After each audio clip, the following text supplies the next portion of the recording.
Nuts. You thought?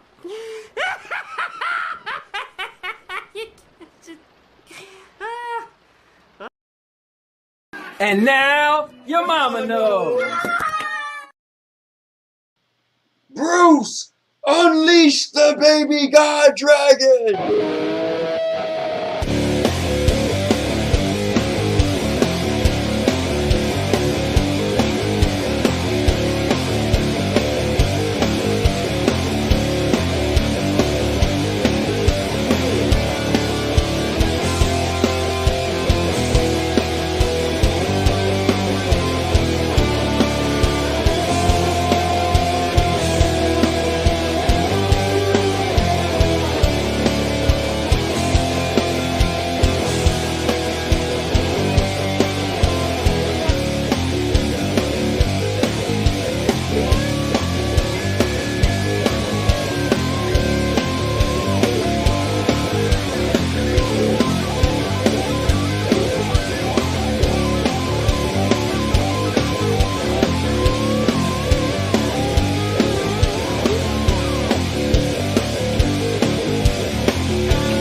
Well, it's another live stream from the Cowboy King of Content. And guys, today we have something amazing.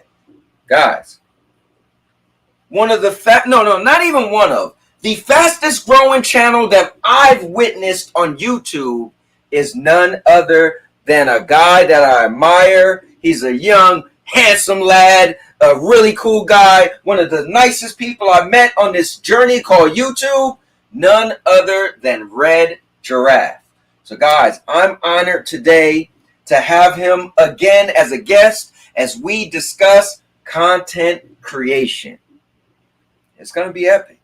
So guys, make sure you're tuning in. Make sure you tell other people to jump in if they want some tips, because this guy is nothing less than amazing. I remember it was around October, and we both had about 1,700 subscribers, and today, that's like less than 6 months, he is on 12,500 subscribers. And he told you guys a few episodes before what you could do, and apparently some people wasn't listening, but you know what? He was right. So guys, we're going to have Red Giraffe come on. He's going to be able to answer questions. It's going to be nothing less than epic. So with that being said, if you're new to the channel, I'm the Cowboy King of Content. As you can see, I'm Anthony L. Lewis. And guys, I love to make content. There's 4 pillars on the channel. 1, you're going to get podcasts like this with guests, and you guys could join and be a guest. 2, I do reviews, whether it's, well, I do it all. I mean, I go to restaurants and try to tell you guys what I think. Anyway, guys, I do product reviews, I do movie reviews, I do vlogging, so you guys can see me and my wife going all over. You can see me going all over. Even my honeymoon in Mexico is on the channel. And also, guys, with that, so you got your, listen, I'm jumping all over the place, and I'm telling myself, like, okay, so, man, dude, you do so much. I mean, anyway, guys, but also I do gaming. So if you're a gamer, there's a lot of gaming on this channel, so it's pretty cool. So with that being said, I'm going to grab a chair. I hope you guys grab a chair. And first thing I like to say is this show is gonna be epic. I'm just saying, it is. Because I'm a cowboy. Oh, man. And number 2, guys, last thing I want to say is we're going to have a lot of fun. There's going to be a lot of laughing, joking, but sometimes people don't get the humor. And if you don't get the humor, I just want to say, I'm going to make it real quick. I got somebody that wants to explain it to you. Man the fuck up.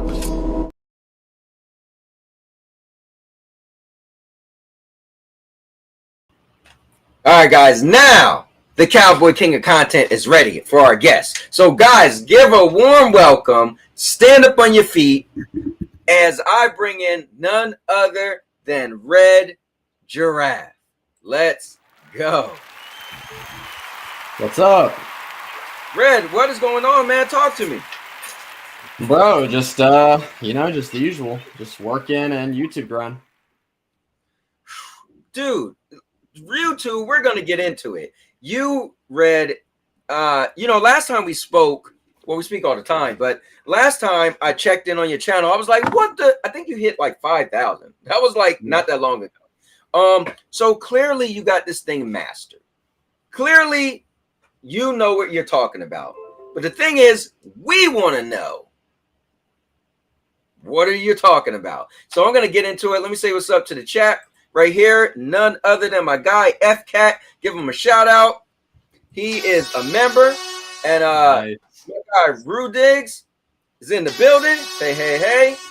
Throwing up those bam, bam, bam. Guys, if you're a member of the channel, you get special emojis. You can see it on YouTube, but you can't see it on there. But thank you, Rue Diggs. Also, none other than my guy Obi Rose Kenobi, the smack talker, smooth walker. He about to get the mittens put to him. But anyway, it's a like, comment, and subscribe. Make sure you share, guys. I'm terrible at this. So if you're watching, make sure you like the video. YouTube likes it. I like it. Red Giraffe likes it. So I'm just saying, and if you don't do it, Chucky will have a problem. I'm just saying. That's all I'm saying. All right, let me see. So 10K subs. Dude's on fire. Yes, he is. Let me see. I like nothing less than epic. Sounds like good branding. And listen, it's epic. My guy Dave is in the building. Give him a shout. All right. Let me see. Welcome to the club, F-Cat. And Red Giraffe, congrats on your success. Cool. Thank you. So we are going to get into it. So, Red, man, first of all, I can't wait to move because you're one of the people I'm definitely going to be coming to visit. So that's going to be cool. You live in Alabama. I'm going to be moving to Florida, and you and me are going to be hanging out, and it's going to be epic. But we'll get to that next year when I move. So with that being said, I don't even know where to start because you're such a polarizing character. So let me start over for the people who don't know. One day, I was just minding my business, as I should, and this guy inboxed me on Twitter, and he was like, "Hey, dude, how you doing? I'm just getting to know people and stuff. Just want to say hello. I see you're a content creator. Good stuff." And I'm like, okay, usually where I live at, people aren't that nice. So I'm like, all right, he got to want something. So I asked one of my buddies, yo, check this guy out, man. So I had my buddy look on his page, said, it looks like just some dude. So I was cool. I was like, hey, man, thanks and all that. I'm a content creator. See, you're a content creator. Cool. I think it's nothing wrong with, what's the term I'm looking for? Collaborating, networking. So me and Red became cool. And Red was instantly was like, dude, I'm really into YouTube. I'm into how to grow YouTube. And it was so cool. He contacted me a couple of times like, hey, listen, you could do this, you could do that on your channel. I'm like, dude, thanks very much. And so it was kind of cool. We've just been cool ever since. So with that being said, Red came on a couple times. He gave us a couple of pieces of advice. We broke down my channel. We broke down Doc Dark channel. People in the comments were like, dude, could you look at my channel? It was really, really epic. And just want to thank you for that, Red. So today we are back. And of course, you have to recap for the people your secret sauce. And again, and maybe it might not work for everybody. Maybe it might work for whoever, but Red can explain that to you. But also what we're going to get into is making videos we were talking about. We just want to talk content creation. So it's an open forum. Red never has a problem with answering questions. So it's pretty cool. So where would you like to start, Red? I mean, I really didn't have an outline today because we just planned it so quick, but I was just going to go on the fly like we normally do. But I have noticed on YouTube, things are getting a little bit more and more. I'm seeing that things on YouTube are getting more TikTokish than anything. So just in terms of like short form content, and it's also becoming not even TikTok. I would say it's becoming more like it's a little bit like Twitter in a sense, more than anything, because I'm seeing like these community posts. Like I don't know if you're seeing that, Cowboy, but I'm seeing more and more community posts every single day. People are using it more. So yeah, that's definitely changing the game. You can also get subs and like just likes from your community posts just from different people, which is insane because I didn't even know that before like a month ago. So I started utilizing that more and more. So that's one of the tips. Also, just use your community tab because you can. So what do you think? Like, so should you mention in your community posts if somebody guys subscribe or no? Or are you saying just use it more often, or should you actually? I think you should be using it for just a variety of reasons. Like, for example, like the polls that you can do, they just blow up. Like, I know some polls they can get like 2,000. Personally, for me, I've only been able to get up to like 400 votes on my polls, but I understand because I'm still a smaller creator, of course. So I'm not going to get like these 6,000 votes like these other people that have like 100,000 subscribers. But yeah, if you like utilize polls on there, like just ask people like, hey, do you like PlayStation or Xbox more? And do you like this and this? And like people will vote on those because they're just, and then the more people that vote and the more people that like on that, the more people will see it also. So you're suggesting make it simple, like not even. So here's what's cool, and I'm trying to, and just correct me if I'm wrong. You're the expert, clearly. So what you're saying is like, almost like you want to pull in new audience, almost talk as if you're not talking to the core people but just random guys. Do you like, because obviously people who you know if they like PlayStation or Xbox, but you're just like randomly hoping that it come across to the general public on YouTube. That's what you're saying? Yep. Okay. Pretty much like just me. Like whenever I think about YouTube, I just think of just simpleness. What would other people want to watch? Because when you go to somebody like Mr. Beast, like one of the best YouTubers on YouTube, you're not going to get just one variety point of content. You're going to get like this guy that's giving away cars over here. He's giving away Twitch stuff. He's making it simple, but he's doing it in elaborate ways to make things happen. So that's, I mean, in reality, it took me a minute to understand that. Like, you have to just be simple with pretty much everything you do, in terms of like videos, community posts. Live streams are a little bit different because you can just like I keep hearing this thing about, oh, you need to make your live stream so people can watch them back and stuff. But the thing is that like that's not necessarily true for somebody that's like me that plays Fortnite, right? Like, I really like this guy. His name is Ninja. I don't know if you've heard of him before, but he's everybody's heard Ninja, right? But I still love to watch Ninja when after his live streams because it's just fun to watch. And he never has one of those things where he's like, "Yo, guys, welcome back to another episode of this." And it's like I just watch him because he's good at the game. So I mean, if you're good at the game and you're entertaining, people are gonna watch the live stream back. So. Yes, definitely. Now we're in the realm of, so mind you guys, we're going to talk about a lot of content that's more in the realm of a game streamer. So, and I get it, right? If you're a game streamer like Ninja, he blew up because he was so great at games. He was great at Halo. That's how he got started. And then he was great at Fortnite. So people will watch him because of his expertise. I think on another level of, like, let's say podcasts like this, I put out a subject matter, and what I noticed is within the 24 hours, like after this, whatever views I'll have, I noticed the next day it'd be double, right? Or maybe 30% higher, right? So those, but for me, I also talk to a lot of people in the UK, and so they're 5 hours ahead, so they may catch it. But I think if you could put something on, because I know the guy King Thrash, he has 12,000 something subscribers. And he said, like, all of his live streams get around 10,000 views, but it may take a week. So he built a fan base or a viewership of people who feel like they have to see what happened that episode. And so they might be busy for the first 4 days, but they will go back and check it out. So I think, however, we could get creative to make our viewership, our audience, feel like they're missing out. For me, it's hard for me because I stream 4 days a week. So you kind of feel like, well, if I miss it, I'm gonna catch them the next day, you know. So that's just the way mine is. But what I'm trying to do that's clever is I'm trying to do things I like. So for instance, the new wrestling league, I'm doing this for me. I love it, and I'm glad that people are joining it. And so I'm doing it once a week. And so that's different than today, right? Today is a whole different thing. We got you on as a guest. So but it's interesting. But go ahead, tell us some more as I look and see what's going on. We can mention this. Rudik said, does everyone have the community tab? I never used it before.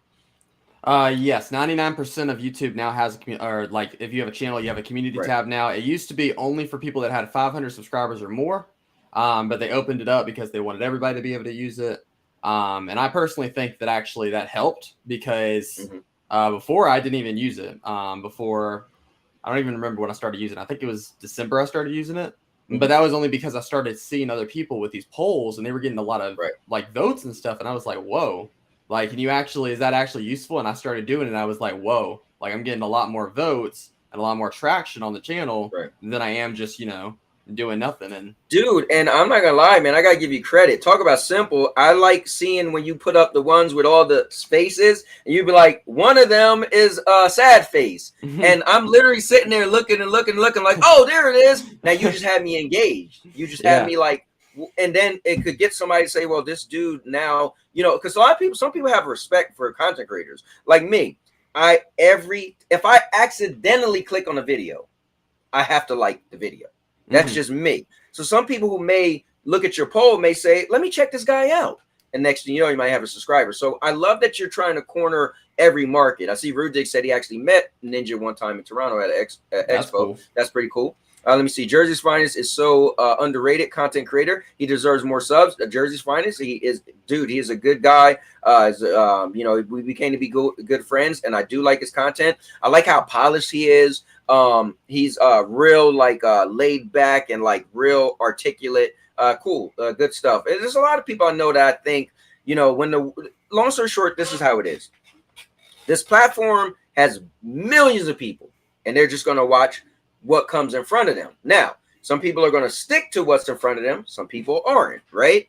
For instance, I'm changing up my intro a little bit, but mainly I got to give credit's due. My guy, Obi Rose. So we were talking. I was like, yo, it's crazy because it was 20 people watching yesterday. And then I sat down and I said, I did my couple other things. And by the time my intro ended, maybe like 6 people left, and they never came back, right? So I'm hard-headed because I like to do me. And you already know, Red, you give me advice sometimes like, man, but you know, I feel like I really want this to become my thing, my way. And I think it will, especially when I move. But I can, you know, take some stuff from some people. So Rose said, why don't you do this?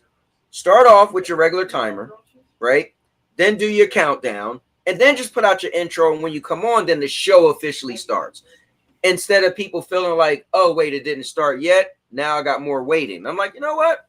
All right, cool. So so we can learn things from each other is where I'm going at with this. But I think Jersey's great. I admire Lion too, guys. If you get a chance to watch Unstructured Media, his channel Lion does with his co-host Mr. E. Really good channel. I think they deserve a lot more, but they just have to be discovered. Red, so what would you say when you felt your channel was just small, right? Which was like not that long ago, which is crazy. What a story. But when you felt like, man, I wish people could see the content I'm doing. What was your, like, so Unstructured Media, they just cover movies and shows. And I'm like, man, they do really good reviews and stuff, right? What did you felt you had to offer? You felt, man, if people could see me, like, what did you want them to find your channel for? What reasons? What do you feel you want your channel to become? Like, give us a little, like, you know, playback of you feeling like you want to be discovered. So when I first started, I wanted my channel to be pretty much just random. Like, I just wanted to just talk about pretty much anything and everything and just like make different content. But then I started to get into these shorts and I started to do the live streams. And that's when I started to notice that my channel, it doesn't, your channel gets defined on what people want it to be defined as. Like, you don't necessarily define your own channel in a sense, because my channel basically became a Fortnite channel, and I didn't want it to become a Fortnite channel, even though I remember talking to you. Yeah, I didn't want it. But then I was like, you know, I would rather it become a Fortnite channel, and then eventually one day I can transition out of Fortnite, because I've seen other people do it, and so it's not impossible. But I want to eventually transition out of Fortnite, but I have to get like so many people involved on who I am first before I ever try to make that transition, if that makes sense.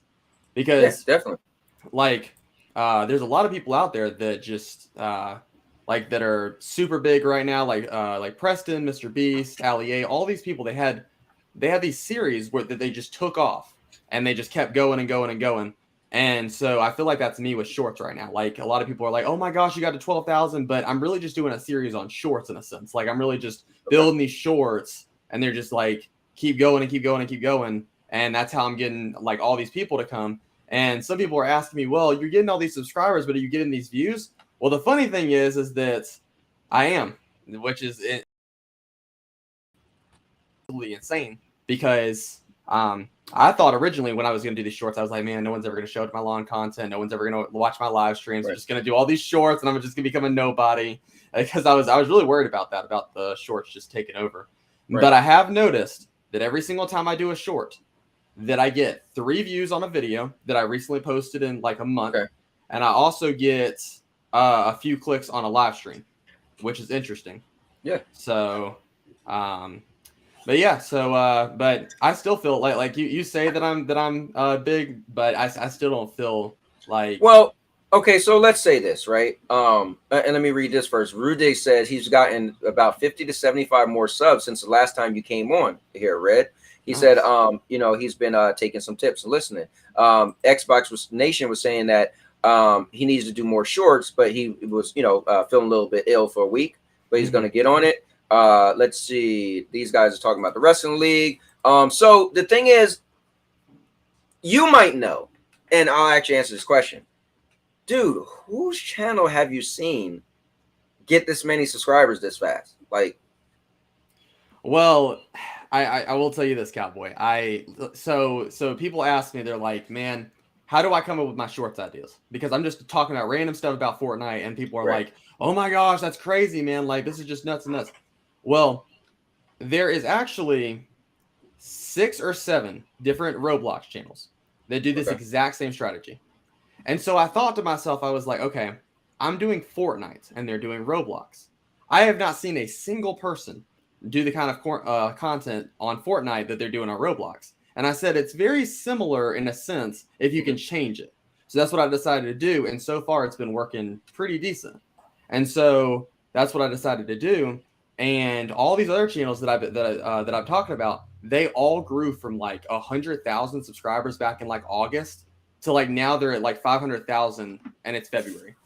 Wow. So that's all right. So let's back up then. So what other small channel have you seen which do your I get there already got 100,000. But dude, I've never, remember I told you I admire Dr.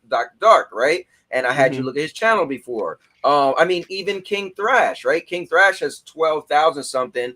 Your rate, I was watching your thank you video for reaching 10,000. And you was like, at the recording of this video, by the time I put it out, I'll probably have 12,000 because I get about 100 subscribers a day. And I'm like, and I look at the video, look at your channel as I watched it. I'm like, damn, he has 12. And so I never seen a small channel, if you want to call yourself small, that grow that rapid. So it's pretty amazing. And so much so, I even cornered you guys. We can be honest. I said, Red, no, man. Now you guys know I keep it real. So I tried that thing called Subscriber Studios where I paid $100 for a week. And they got me about 1,000 subscribers in about a week. And what they say they do, so I'm just telling you what they say they do. And mind you, I seen the ad on YouTube, so I felt it was on YouTube, right? So if there's an issue, YouTube, right? Whatever. So even Red said, well, technically YouTube, they don't really monitor every ad they allow on there. I'm like, well, whatever. So I tried it, and so in a week I got about 1,000 subscribers. But what I noticed is it doesn't really matter how many subscribers they was giving me. What matters is people staying. So I could give Red Giraffe a flyer and say, bro, hand this out to everybody who watch your content. And they might take it. But if they don't come, they could come to the channel. Forget it. They all could subscribe. But if they don't stay and produce views and all that stuff. So what I'm watching is it's just amazing to see. I paid a company, right? And Red is doing this without paying and just flooring it. Like your foot is your feet is to the floor board, right? So have you seen another small channel progress get this many subscribers this fast? I'm trying to think. Not really. Actually, like in terms of just everything. I mean, I still remember the very first time that I got to when I was at 4,000 subscribers, because I'll never forget this moment. I got 4,000 subscribers and I was on top of the world because I went through my subscribe list and just looking at all the people I had talked to, look at all the networking that I had done, look at all the stuff and just look at it all. And all the people that I had talked to were still at 1,600. They were still at all this other stuff. And I had done it. Like I had started way after them. I had done this. I said, guys, I know, like I figured it out. Like I know what these people did and I have to master it. Otherwise it won't happen. So, and I just like, once again, I'm going to get a YouTube. Sorry, I'm stuttering over here. I'm going to get a t-shirt one day. I don't know if this is actually copyright. I have to look it up first, but I want to get a t-shirt one day and have it as my merch that literally says YouTube is not a competition. It is not a competition, but it is. You do have to admire the work. When you put it into it and you pass somebody and you go, oh my gosh, I never thought I could do that. Because I mean, that's got to be how some of these people felt when they like PewDiePie when he passed Smosh way back when. I mean, Smosh was the #1 people and he passed him. I mean, that's got to be like you want them to succeed, but you just So let me read this. Xbox Nation, I found shorts focused creators get more subs than long form creators, but these days subs doesn't matter as much as views. Hopefully the shorts monetization change makes it more valuable. Now, so I took the liberty to grab this today. I was watching this on YouTube. Actually, YouTube emailed me. So let's take a look at this right here since we're talking about it. Check this out. And I'll let it play back again, but check this out, guys. Through how Shorts ad revenue sharing will work. Each month, revenue from the ads appearing between Shorts in the Shorts feed will be added together and used to reward monetizing Shorts creators and cover the costs of music licensing. From the creator pool in each country, we'll allocate revenue to monetizing creators based on their share of total shorts views in the creator pool. Let's say, out of all the shorts uploaded by monetizing creators, you got 5% of eligible views. You would then be allocated 5% of the revenue in the creator pool, regardless of if you used music or not. Monetizing creators will keep 45% of their allocated shorts revenue. Because shorts don't have traditional watch pages like long-form videos, this approach will help us reward all monetizing creators who make up the shorts experience, not just those who have an ad next to their video, and lets creators achieve their creative vision without worrying about copyright or earning less due to using music. Let's walk through how shorts ad revenue sharing. So, I mean, that's kind of interesting. So, guys, if you didn't know, this month they're going to change up the way shorts are and the way people get paid by shorts. So now you'll be able to make, if you're monetized, you'll be able to make regular, I don't want to say income, but you'll be able to get paid differently than before. Before you got paid out of a pool, the way they did it. So they look like it's good. You're still gonna get paid out of a pool, but it's gonna be before you.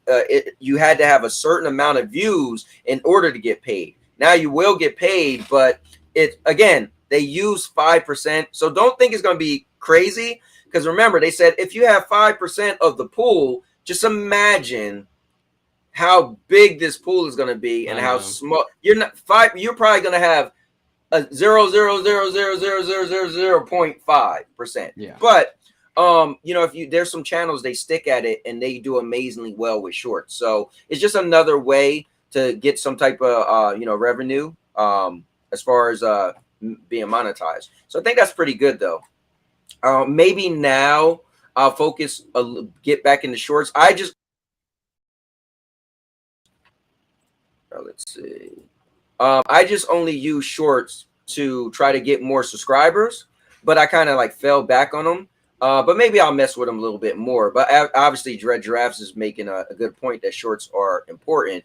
But I think the secret sauce is Red is doing a market, right? Like you said, you didn't want to be a Fortnite channel, but you realized it was like pulling you to be. Mm-hmm. So you took advantage of it. You're like, you know what? And I think one of the coolest things you said to me when I first met you, you said, for me, it's about doing what somebody else did, but better. You said, mm-hmm. I watch channels and I focus on what they do and I want to do it better. You gave me the whole thing about the Orbeez and you was like, you know what? Instead of filling up a car, I want to fill up a stadium. So your whole thing was to do what you've seen, but make it better. And I think what you did was you said, okay, how can I make shorts fit my channel and what I do? And you're persistent and consistent, right? And so I think that's the secret. But we got some people in here. Do you want to just explain to people now, like what's your secret, man? Like what actually break it down for them? Well, I mean, okay, so I was actually watching a amount of people today. They every week they do like this live stream where they talk about channels and they do these channel reviews. They're called vidIQ and they help everybody with their channel, like quote unquote. They do help, but some of the stuff they say is, opinionated. So you just have to take it with a grain of salt, everything. But their channel really did help me because I would have never gotten to where I am now if I didn't get ranked in the search and all the tags and the description and all this other stuff that they taught. But really, they said one thing on this live stream today that stuck out to me. They said, don't always try to make content. They were like, if you do 3 a week, that's enough. You don't have to do it every single day.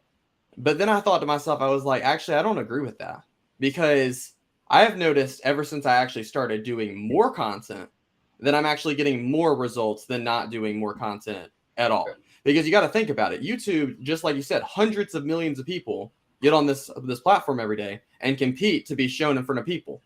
And so how is your content going to be shown in front of people if you don't post enough content? So, I mean, I'm literally doing 2 shorts a day, plus a video sometimes, plus a live stream sometimes. And then it really just boils down to 2 things. I would say, just tips and everything. It would be just, you got to keep making content. I would not say like, I don't want people to make like video after video, like 2 or 3 videos a day. Because I feel like that's extreme. Don't do that. I mean, 1 video a day is fine. And then 1 live stream a day is fine. But if you want to do 3 shorts a day, go for it. If you want to do 2 shorts a day, go for it. It doesn't really matter. Just don't do what I see some of these people doing on my sub feed. I don't even know. I literally try to teach them about this, but they still do it. And do not do this, guys. This is number 1. Do not do. Do not post all your shorts that you have. Like, don't post 9 shorts on the same hour. I don't know why you would do that, but I have seen people do it numerous amounts of times. And they don't get any views. I wonder why you posted 9 of them at the same time. So I'm even like that on social media. I don't like saying, "Hey guys, I'm doing a stream later," and then half an hour later. I don't like that. I feel like I'm bombarding people. I was telling somebody about this earlier, and I feel like they're probably like, "All right, come on now," you know. So I feel like I'm more like if I put a post up, it'd be about somebody else or something or whatever, right? Because I only really post that comes back to my YouTube channel, but I'll post something about another content creator, and then I always wait like 5 minutes to actually put my post out. Hey guys, I'm going live, and you know, somebody click on it, they say, "Oh, he's going live in 5 minutes," right? But I don't do too much throughout the day because I don't want people to be like, "Yo, come on, this guy again." So I think the same thing where if you post 9 shorts, right, it's going out there, but it's like people need to. You want your core people. Eventually, you want people to become your core people. So if a random person see it, cool. But what's going to make that random person say, "I want to watch again," right? And then if it's another one and another one, it's kind of like, all right, people need to digest it, and people need to say, "Oh, I like this, and I want more." Versus like, "Oh, whoa, it's just coming at me. It's coming at me." So I agree with you. So look, let me get into this. I was talking to Lion the other day, or Lion was writing in the comment when he was on, and so controversy though. I'm gonna bring up controversial. So Lion said this. Lion was like, "Oh, Red Giraffe." I don't know if you've seen when he wrote it, but he was like, "I feel like it's clickbait." So explain to him your thought process with clickbait. You know, okay, like yes. So there is an element. I'm starting to realize that more and more in shorts, you're going to have to start getting more clickbaiting. Why do I say that? Because if you ever go on Snapchat, which a lot of people do, if you go on Snapchat, the first thing you're going to see in the stories is absolutely just mind-blowing things that just do not exist. They'll tell you, "Can you believe this Alabama quarterback snapped his leg?" That didn't actually happen. Or they'll be like, "Can you believe this line snuck into this LA home?" Like, that didn't actually happen. But they're hyping it up because they're like, "Oh, they'll watch it if we add something in the end about a line or something. They'll watch it." That's what people do. So if you want to clickbait, you can't clickbait to the extent of, "Oh my gosh, watch this," and then you not really deliver. You have to deliver something, but you can't just be like, "Oh, watch me," because I see this numerous amounts of times a day. I follow a lot of Fortnite streamers, and I follow a lot of Fortnite creators / video game people, and they post a lot of shorts that are just generic. And I think to myself, I go, okay, why would I want to subscribe to you for that generic short? Because you're just playing a game that everybody else is playing. So if I post my Fortnite highlight, yeah, I might get a lot of likes, I might get a lot of comments and stuff. "Oh, great shots," and all this stuff. But who's subscribing? I mean, in reality, there's not any personality there. You're just playing a game and you're just being like everybody else. Right. So you have to figure out what can you do on your channel to basically clickbait it, but still deliver in a semi good fashion. Right. Because I think your thing that's catchy is because it's Fortnite. And a lot of people, let's be honest, there's some younger people who play Fortnite, right? So I think their mind is, "Hey, it's this creator. I like the game. He put out a short. I watched the short. Cool." Now, what Lion gripe was, Lion said it's clickbaity, but it's false advertisement. His gripe was, again, I guess you didn't see it. He was like, "Well, you're telling people you're giving them V-Bucks and you don't." And so, you know, there's times where I come on your thing and I'm watching live and you have some kid like, "Dude, where's my V-Bucks?" Now, obviously, you're cool. You're like, "Bro, come on. If you really thought it was giving," like you make it funny. Yeah. And obviously people are still intrigued and they're still, I mean, nobody trying to ban you or anything. But what's your thoughts on that, though? Because do you feel like it's false advertisement? I mean, at the end of the day, like, I really think back to, I hate to keep bringing him up, but I think back to Mr. Beast. I mean, literally, that was one of his key things. He was like, "Subscribe for a cookie." Is anybody really getting a cookie? No, they're not getting a cookie. But at the end of the day, everybody's like, "Man, you got to subscribe to Mr. Beast so you can get that cookie." And really, it was all about personality. It was never about the cooking. So that's really what I base it off of. And there's a lot of other creators out there that are doing this exact same thing, and they get success. And see, what I see in that is I go, like, that's literally every business in America. I hate to say that, but that's every business in America. They go, what works? And then they take that business and they say, I want to make it better. But it's obviously going to be semi the same because it has to be. You can't just like, unless you're advancing in like AI or something that's new to everybody, it's pretty much going to be the same, except you're doing something different. For example, Chick-fil-A is just a regular chicken restaurant, except they say, oh, my pleasure. And they get you through pretty fast. So that's the only thing that they do different than any other chicken. And they do have the mystique that it's a Christian-owned business. Exactly. They take off on Sundays. So that does bring a certain a niche thing in as well. But there's a lot of people I know who aren't Christian. They just love Chick-fil-A. So yeah. But yeah. So now here's the thing, right? Let me ask you this. This is cool because I remember we was on here and I was showing you Doc Dark's channel, and you were saying, well, if you look at how many subscribers he have, which is crazy because you don't blew past him, right? I was like, dude, and they think he just hit like, or he wasn't even at 6,000 yet, and so you're almost double him, right? And so but you did have a breakdown of, okay, for him, this is how many views he should have. Do you ever worry that, okay, so you have a lot of subscribers, but not everybody is turning into a viewer, you know? Okay, so I've actually noticed this and I've taken note of it. Basically, YouTube is kind of dividing live streaming / shorts and videos, which is strange, but I understand why they're doing it. But basically what's happening is that when you watch a short, it's supposed to be bridging, and which it is, it obviously is, but it's obviously not bridging every single person to your content that it should be. So like, for example, like I might get, like I have a short right now that's continually going. It's got like 22,000 views right now. Okay. And it's been posted for like 13 days. And people are like, oh my gosh, like 22,000 views. That's not a lot for a short, but for somebody in my size, that's pretty good. Right. For what I have. And then, but see, not all of those people are going to be long-term view, not long-term, but like, long form content viewers. They're not going to care about long content. They only care about shorts. And really in reality, the only people that like long form are going to be the people that sit down and they watch long form content, or they're going to be a short viewer that turns into a live stream, which I've seen more than anything else on the platform. So that's my thoughts on it. I think the reason that I'm not getting a lot of views on my videos is because I'm not concentrating on my videos. If I took shorts out of it and I took live streams out of it and I was solely concentrating on videos, I could probably knock around 1,000 by mid-March. But I'm choosing not to do that because I think that shorts and live streaming have a better prospect. Yeah, you got to connect. Well, so here's the thing.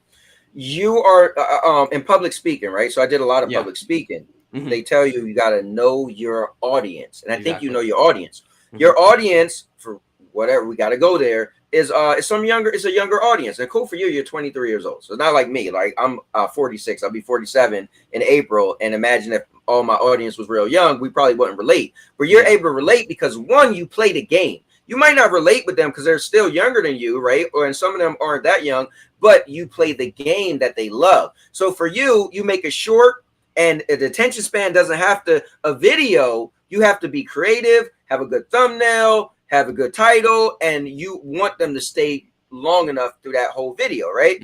A short is gonna be seconds, right? Not even a minute. So for you, you got these kids are watching shorts, right? And plus you hook, line, and sink them. Hey, give you 200 V-bucks, whatever. They're like, oh, cool. And they laugh, joke. But then you get people that come to the live stream because one, they like Fortnite anyway. You're playing Fortnite. You allow them to join you. And then they're like, dude, where's my V-bucks? You get to laugh it off. They see your personality. They're like, okay, it's just a joke, whatever. But I get to still play with this guy.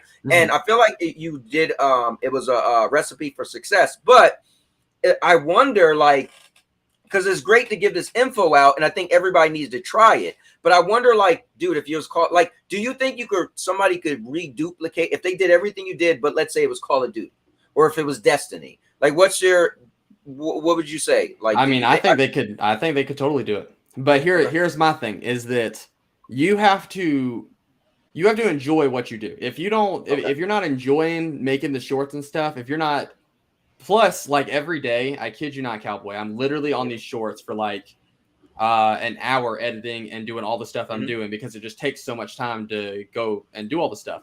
And here's the thing, that's 2 hours because I make 2 shorts a day. That's 2 hours out of my time that I put towards these shorts. And now the question is, are these shorts going to take off? Some of them don't.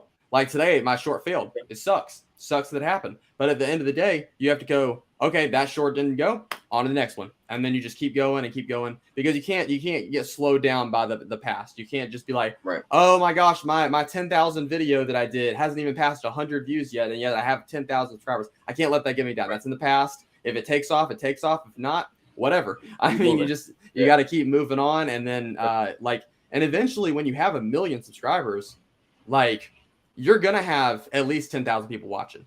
Right. So no matter what you post. And look, your guy, Mr. Urban Rose here to harass you. I love when you guys go back and forth. You say, even though I started the 100,000 plus subscribers war with Red Giraffe, I want to see him reach 1 million subs. Bro, I want to see us both reach 1 million subs, okay? Right? Like, bro, that'd be awesome. Let me see. You're learning a lot from you guys. Listen, it's all red, man. It's all red. Let me see. Shorts are great for discoverability, and you will subsequently find your long-term videos promoted via browser. Content needs to be like that though. And let me see. That's on my chairman. That's on my shadow. So, Red, if you don't mind, can I bring up your channel and you could like just walk us through it a little bit? Sure. You said you had a new short that came out. I'll make this a little smaller and make that bigger. So one key thing is slick too. Your niche is, you told me from the beginning, you like to use a thing, aka Mr. Beast's son. Now, Mr. Beast is one of the most popular YouTubers, and I never really knew of him. But recently, my wife was like, "Oh, is this the Mr. Beast guy?" I was like, "Yeah." And she's been watching a bunch of his TikToks, and so now I was watching some of them. I'm like, "This is crazy," because Red always mentioned them. I never really watched them. I seen one video where he's giving away cars, and then I was like, "You know what? Okay, I've been watching some of his stuff. I always heard he did the Squid Games." I was like, I need to check out that video. So my wife and I was watching some of that video, and I'm like, this is crazy that now I'm kind of like watching some of his stuff, right? But your niche is you like to put out Mr. Beast's son, and you put his picture in damn near all of your thumbnails because his face is more recognizable than yours, I'm assuming. Yeah. Right? So explain all that. So yeah, the reason I do that is so pretty much when I do a live stream, I put his face in pretty much all my thumbnails because I know that's what's going to attract people. I know that what do people like on YouTube? They like Mr. Beast. They like McDonald's. They like puppies. I mean, that's literally like the realm of like the smaller audience, or like not the smaller audience, but the younger audience. They want to see that. And so basically that's kind of what my channel progressed into. It was like, you know, like I want to appeal to the younger people. You know, I'm even a teacher in my school. And so I was like, maybe that's why like the younger people like me, is because I'm just so relatable or something. But I just play that game. But yeah, the shorts are really doing really good. The only thing that I noticed is that on Mondays and Tuesdays, those are my days that are really bad. And I don't know why, and I have not yet figured it out. But basically, if you post a short on Monday or Tuesday, there's a very high chance it's going to flop. And I just don't understand it. But if you post one on Wednesday, Thursday, Friday, Saturday, or Sunday, it will pop like nobody's business. And I'm just beyond confused by that a little bit. So let me ask you this. I remember before we was looking at my channel and you had me go to videos. You had me click on popular, right? And even Doc Dark's channel. And you were looking at how, now you were making sure stuff wasn't farther out than a month, I think is what we were looking at, right? Or a couple of months or something like that. For your own, like when you were breaking it down to me, right? And so what's your thoughts? So you look at yours, right? Now you're under the microscope, popular. You see a month ago, 5K, right? 3K 7 months ago. Do you like when you was breaking it down and explaining, do you like the growth? Like your success, claim to fame right now is subscribers. Do you like seeing this on your videos? Like, is this, well, in terms of everything, I can tell you one thing I see when I see this. Mhm. And it's not the best because I need to revamp it. But basically, I think I'm gonna have to keep doing it, unfortunately, until something breaks out extremely. But if there is a pattern in this. If you look at like the top like 3 rows, you'll notice that there is a pattern of different things, and you're like, oh my gosh, like how does this? Like what is the pattern? The pattern is that I keep talking about this money. How much does Typical Gamer make? How much does Korea's Kenshin make? How much does I Show Speed make? There's literally multiple videos on there that talk about how much people make, and that's what people like to see. And so I need to make more of those videos. And the one that's got 5.4K, the reason that one took off is because let me tell you this, and this is for anybody out there. I'm gonna tell you a secret here. So when I was making that video, I said, okay, I know Mr. Beast is coming to Fortnite because it was confirmed in the chapter, the live, the end event. Okay. And I said, okay, he's coming to Fortnite. I can make a video on that, and I bet it'll get a lot of views because that's searchable content. What I did was, the first thing I did, I went to YouTube. I said, what was the last skin that came out that was Icon? It was like Allier or something at the time. I was like, okay.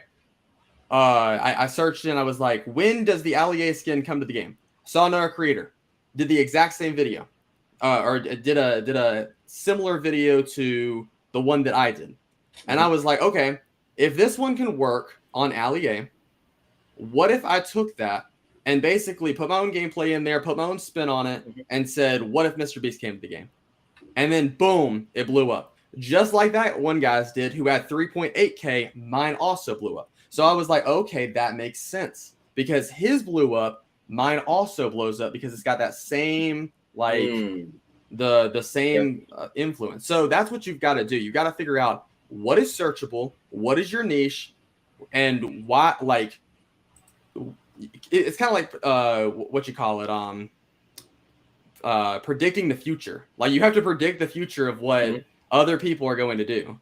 So no, that makes sense. Let's look at the let's look at your lives and do popular. And so you do more lives now than you do short form content videos, right? And me personally, man, I like, listen, 5K, 1.3, 1K, 900. Are you cool with these numbers for your lives? Or yes, actually, yeah, I am. Yes. Okay. The reason I say that is because I'm getting to a point now where I actually see, it's kind of like you say, the live stream actually doubles after about a day or two. So in the number of views, and so that's kind of what I like, because I usually get about 500 on a like original live stream if it's popular enough, because if enough people come, more people will come, and they're on and so forth. So if I get 500 people, the next day it could be 1,000. The next day it could be 900. It really just depends. But that means that all those people are watching it and they're actually enjoying the content. So and then I've also got to get to a point. I tried this new thing, which I can't do this every time because obviously I don't want to go broke. But I tried this new thing where I put a different thumbnail, and I actually was giving away V-Bucks, kind of like in my shorts, and that one popped off. And so I was like, okay, and now I know what people want. Obviously, I can't go broke, but I was like, okay, obviously people liked that thumbnail, and obviously they liked what I was doing, and people are coming in. They're like, oh, what's up? How are you doing? People are coming in from the shorts. Hey, man, I saw your short. So I just have to figure out what kind of like stupid Fortnite videos, not stupid, but like random videos and random thumbnails and the title and everything that all goes into it, making the best like possible live stream. So I've still got to master that a little bit. Shorts, a little bit less. I could probably tell you how to get short views. I mean, but here's my problem with shorts.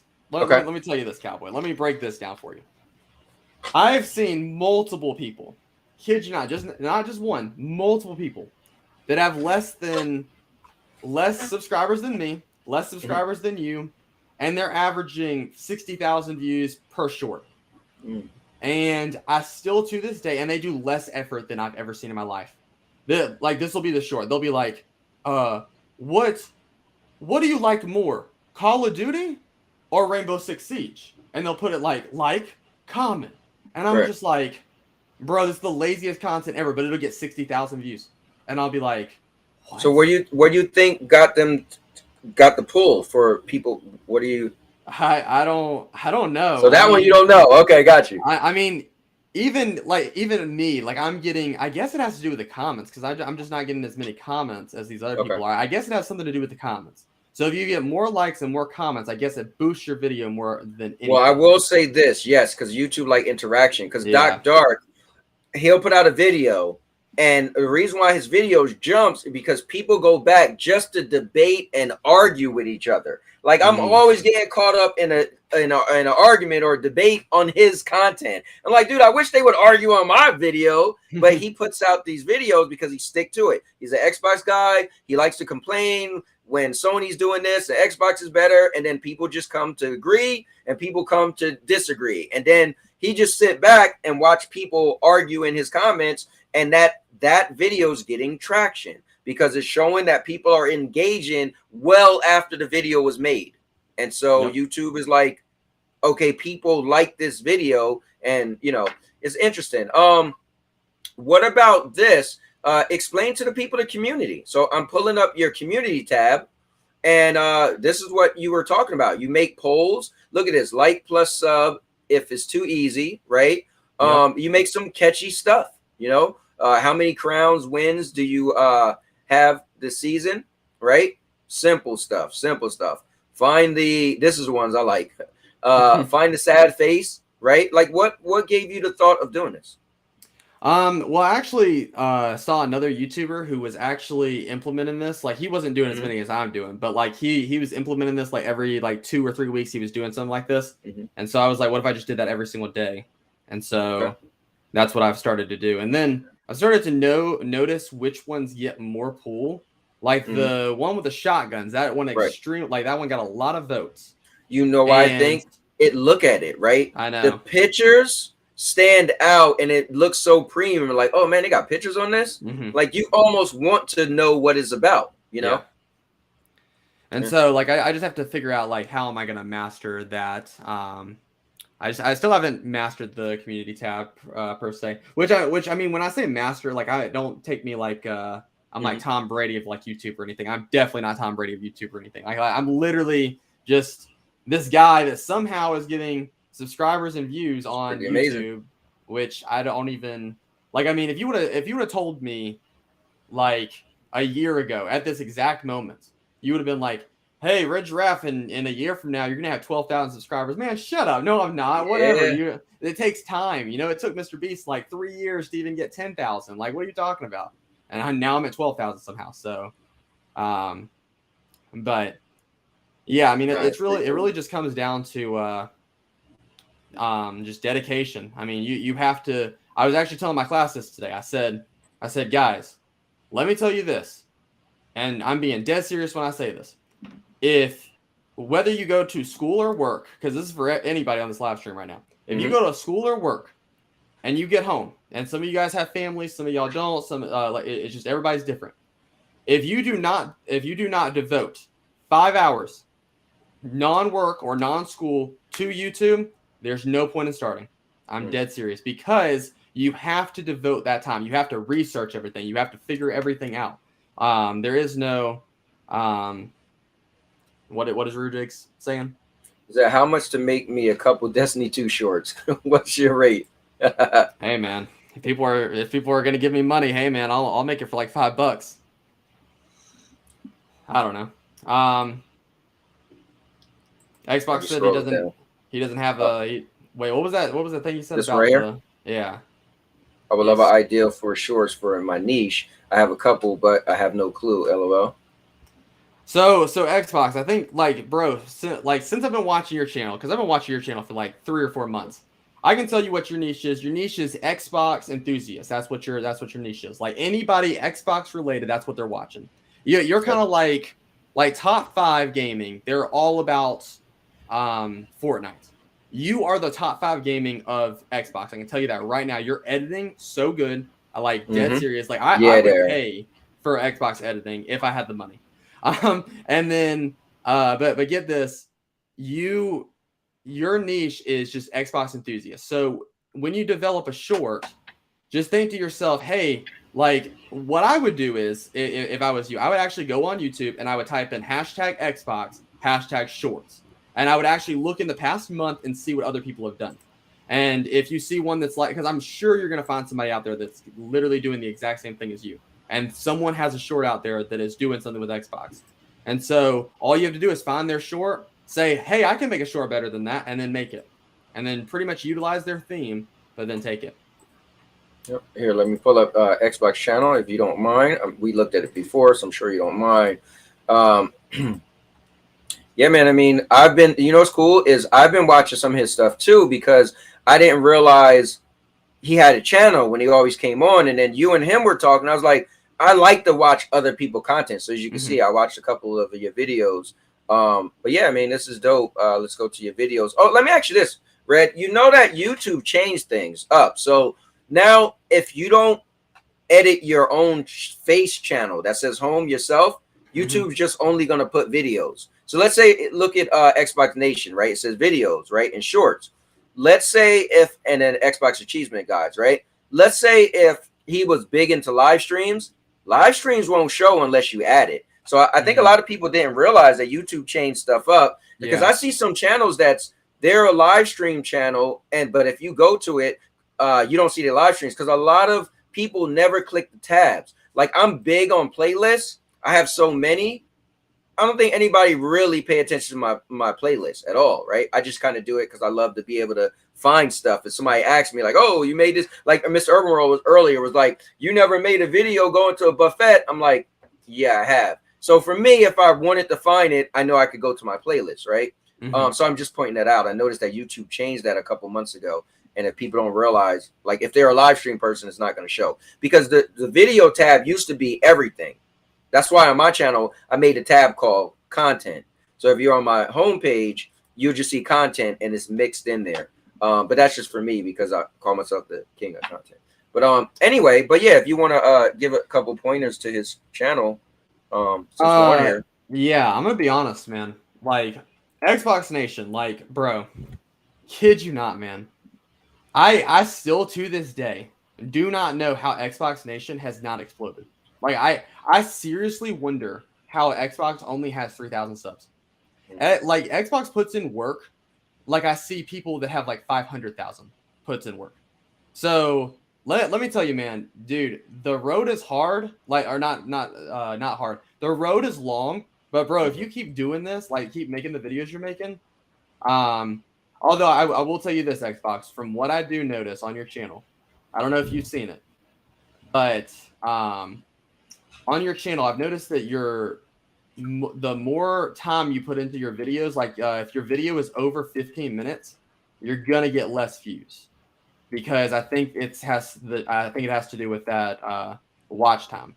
Yeah. So, but if you go to your most popular, because I'm on his most popular right now, you'll notice that every single one of your videos that's in that top 8 right here, they're all under 10 minutes, all of them.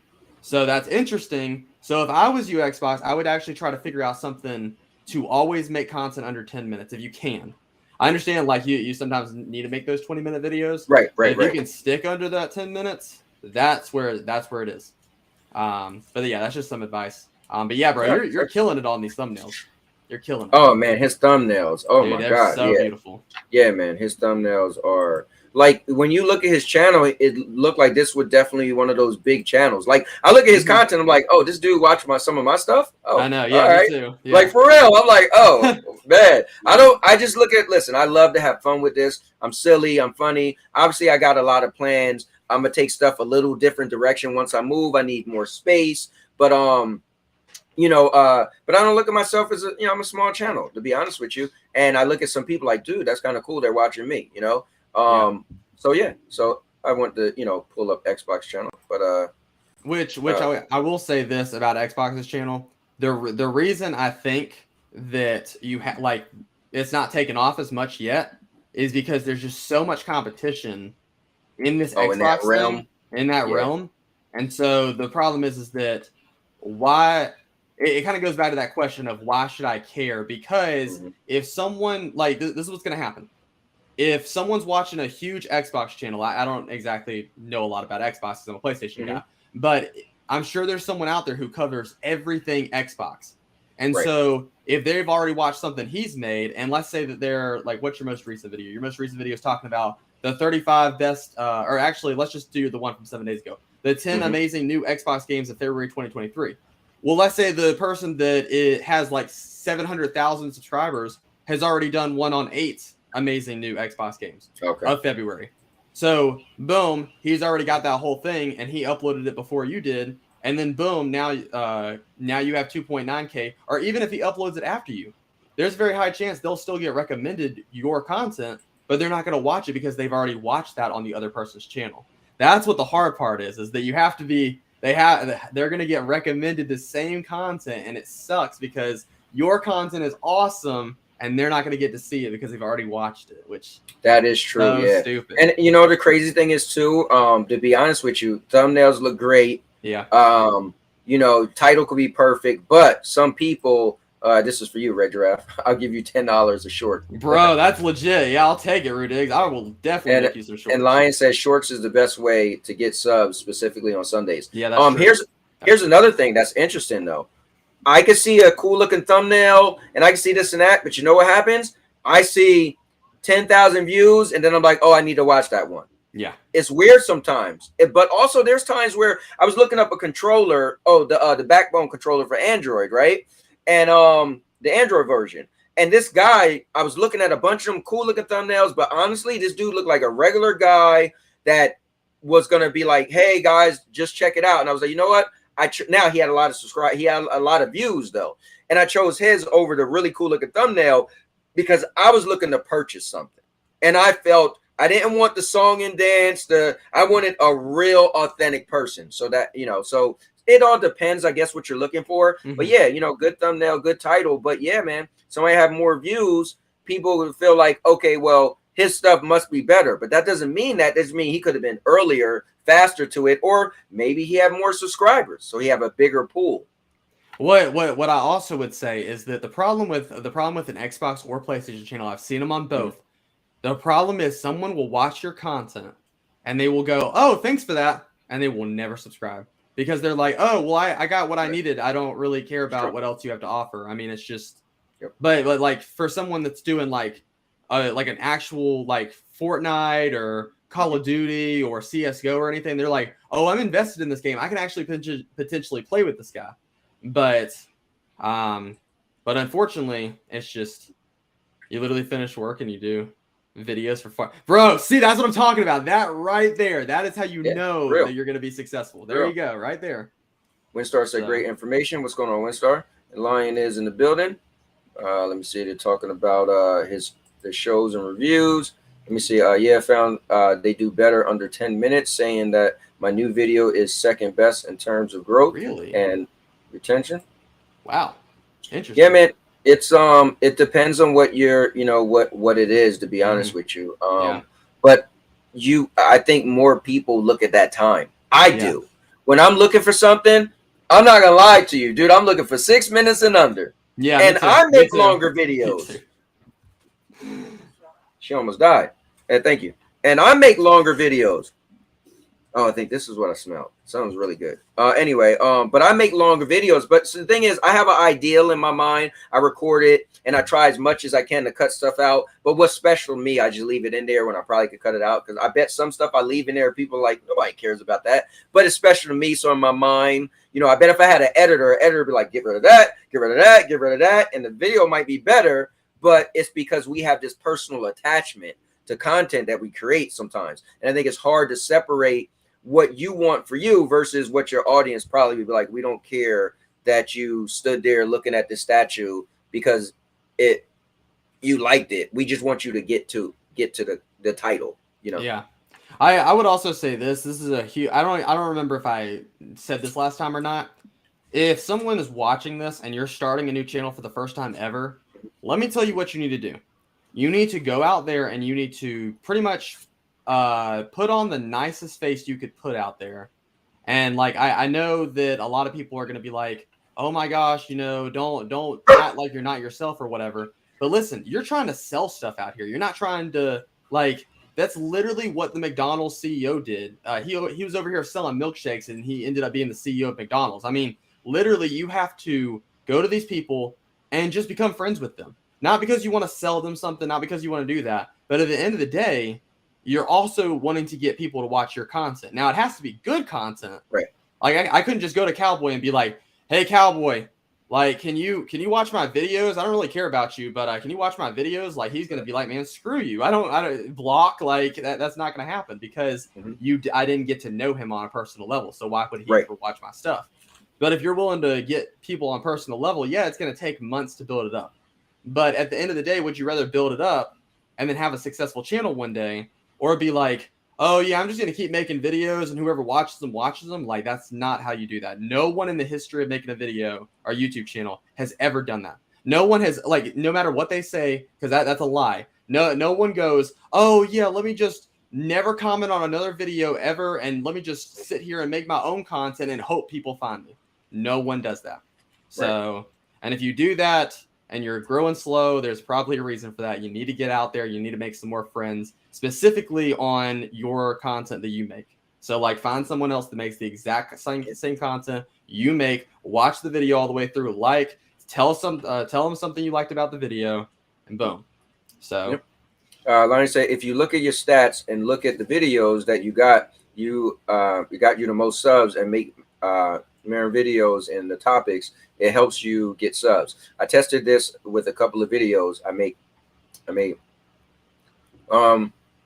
mean, you know what's crazy? YouTube drives me crazy sometimes because I swear it got to be some other secret sauce. Well, I know my issue. I just do too much, so I already know I'm my worst enemy.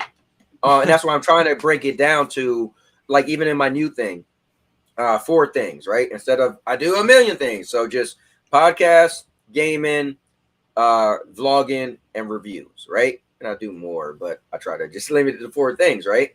Yeah, I mean, at the end of the day, YouTube is interesting. They really want you to pick one thing and just run it. And I think that's why your success is blowing up.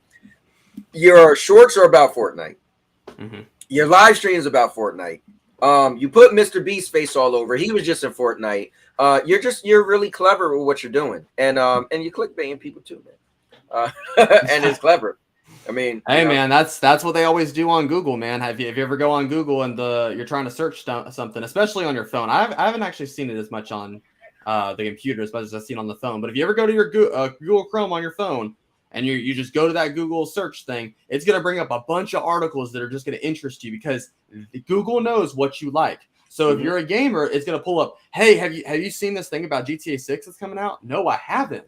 Really? There's nothing about GTA 6. They're just going to tell you a bunch of stuff, and it's going to make you read this long article, and you're going to be like, I can't believe I fell for that. But at the end of the day, you've already read it. They got your clicks. So, I mean, hey, at the end of the day, they're making money just like everybody else is. So, if they clickbait, I mean, at the end of the day, especially with shorts, this is what I will say about shorts. Shorts are literally I try to make most of mine 20 to 30 seconds. And a lot of people are like, man, you're clickbaiting people. If you don't have the time of day to sit there and watch a 20 to 30 second short that is clickbait, then I have some concerns, okay? Because bro, it's 20 to 30 seconds. I'm not over here making an 8-minute video like some of these people. Can you believe the new Fortnite update? There was no Fortnite update. He's just clearly tricking you all. Like I'm not doing that. So I mean, I made a point not to ever do that. I'm not ever going to make a video that's 10 minutes long being like, let me tell you guys. But first, let me tell you all this other stuff that makes no sense. You know what? I do respect that, though. Because, yes, you're admitting you make some stuff that's clickbait, right? Yeah. Big deal. You said, other people did it. Yeah. But the cool thing is, it's funny. It's silly, right? Yeah. It's, like, obvious, right? Oh, I'm going to give you 1,000 V-Bucks. It's like... Really? Did you? Yeah. If you really thought I was gonna give you 1,000 V, like it, so and then it's a short, dude. Yeah. It's like you said, 20 seconds long. Like you can't even be mad that you clicked on this because you thought you was getting 1,000 V-Bucks and you didn't. Now some people may, but and plus I think the attention span is some younger audience too. Yeah. So they're like, whatever. Yeah. It's just when I look at it, I'm like, dude, your channel. I still feel like Red, it got to be something else. Nah, man, I'm telling you, bro. When I started accelerating the work, like that is what's really doing it. Like when you accelerate the work, because I'm doing 2 shorts a day now, and sometimes I do a video, and sometimes I do a live stream, and it's just the more work you put into YouTube, the more it's going to reward you, because no one is going to find you on it. And I had to do this the other day. I was following over, I think it was 250 channels I was following. Okay. And originally I was following all these channels because I was like, oh well, you know, if I'm following all these people and I'm supporting them, they'll support me and everything. And you do have to start off doing that a little bit. You have to support these people, even if you don't like the content per se. You have to support these people because they support you. But then at the end of the day, when you start building up your channel and you start getting more and more viewers that actually like you for you, you don't have to do that anymore. You don't have to be like, oh my gosh, I supported these people for so long, I have to keep doing that. Like I had like 5 Pokemon channels that I was following. I don't even like Pokemon for real. So why am I following those channels? That's my question. So now, I started only following Fortnite and people that I actually enjoy watching. But how were you using your following them to bring back viewership? Like, what was your strategy? So I mean, you just become friends with people, and I mean, you just really like. Honestly, that was my biggest thing, was to become friends with people that were bigger than me. And so that way I could learn from what they, because I mean, when I first saw your channel, Cowboy, right? When I was on Twitter, I was looking at your channel. I was like, okay, this man literally talks about everything. Like he's just all over the place on his content. I was like, man, I bet he could have like 10,000 subscribers if he just did like this one thing every single night. So then I was reaching out to you. I was like, hey man, listen, I want to know your tips, because not only are you at like, because I think at the time I found you, you were like at 1,000.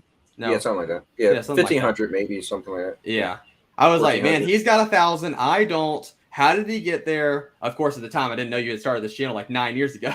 Yeah, and then like I just, dude, I mean, I literally would not be watching you, Cowboy, if I did not enjoy your content. So that I mean, that's literally why I stay subscribed, because bro, like. Dude, who else is doing these crazy like reviews that you do and these awesome podcasts? I mean, bro. Yeah, dude, I'm telling you, when I moved to Florida and I have a streaming room, Red, you ain't seen nothing yet. I'm telling you, what I wanna do is, as far as I've been watching YouTube, what I want to do, I never seen it. I want people to be like, bro, you got to check out this guy live stream. Like, it's crazy. I never seen it. The thing is, I don't have a problem putting myself out there. I think a lot of people, to be fair, a lot of people are like, they don't want to, like, for instance, right? Most of my body, I show like from here up, right? That's already different, right? I think a lot of people are self-conscious with this and that. I don't care. Somebody the other day was like, Ron, why are your jeans so tight? I made a joke out of it, joking at myself, right? I don't mind being a butt of the joke, but I want to do some stuff that's I never seen. And so I want the camera angle I'm thinking about, everything I want to do. And then I think it's like you, right? If my channel goes that way, like even this past year, I said, okay, I'm going to take a year to see what isn't doing well. Look at what I had to cut the, I used to I reviewed every single movie I went to the movie to see. Now I just do a live review on it real quick. I took hours to cut the video, the trailer up and put it in my videos, but just people wasn't watching it. It just wasn't my popular content. So I said, you know what? So when I moved to Florida, maybe my live shows might take off, because what I want to do, and maybe I might say, you know what?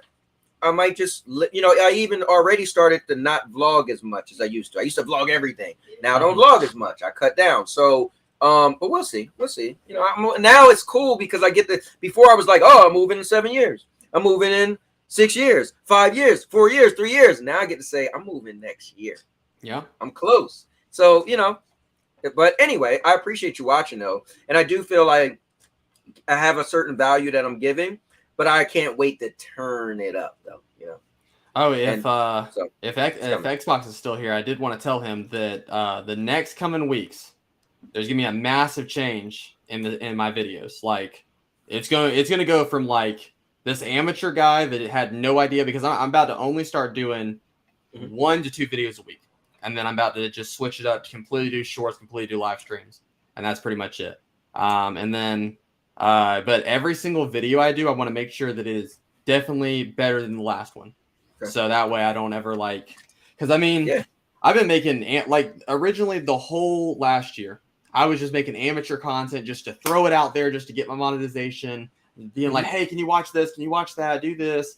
Because I really wanted that monetization, because my thing is that if I'm going to do the work, I want something for it. You know, it doesn't matter if it was like 10 cents. It doesn't matter if it was $10. I wanted something to be like, hey, man, you're doing the work. Here's some money, you know, so that way, you know, I can like keep building, because eventually I want to make bigger videos.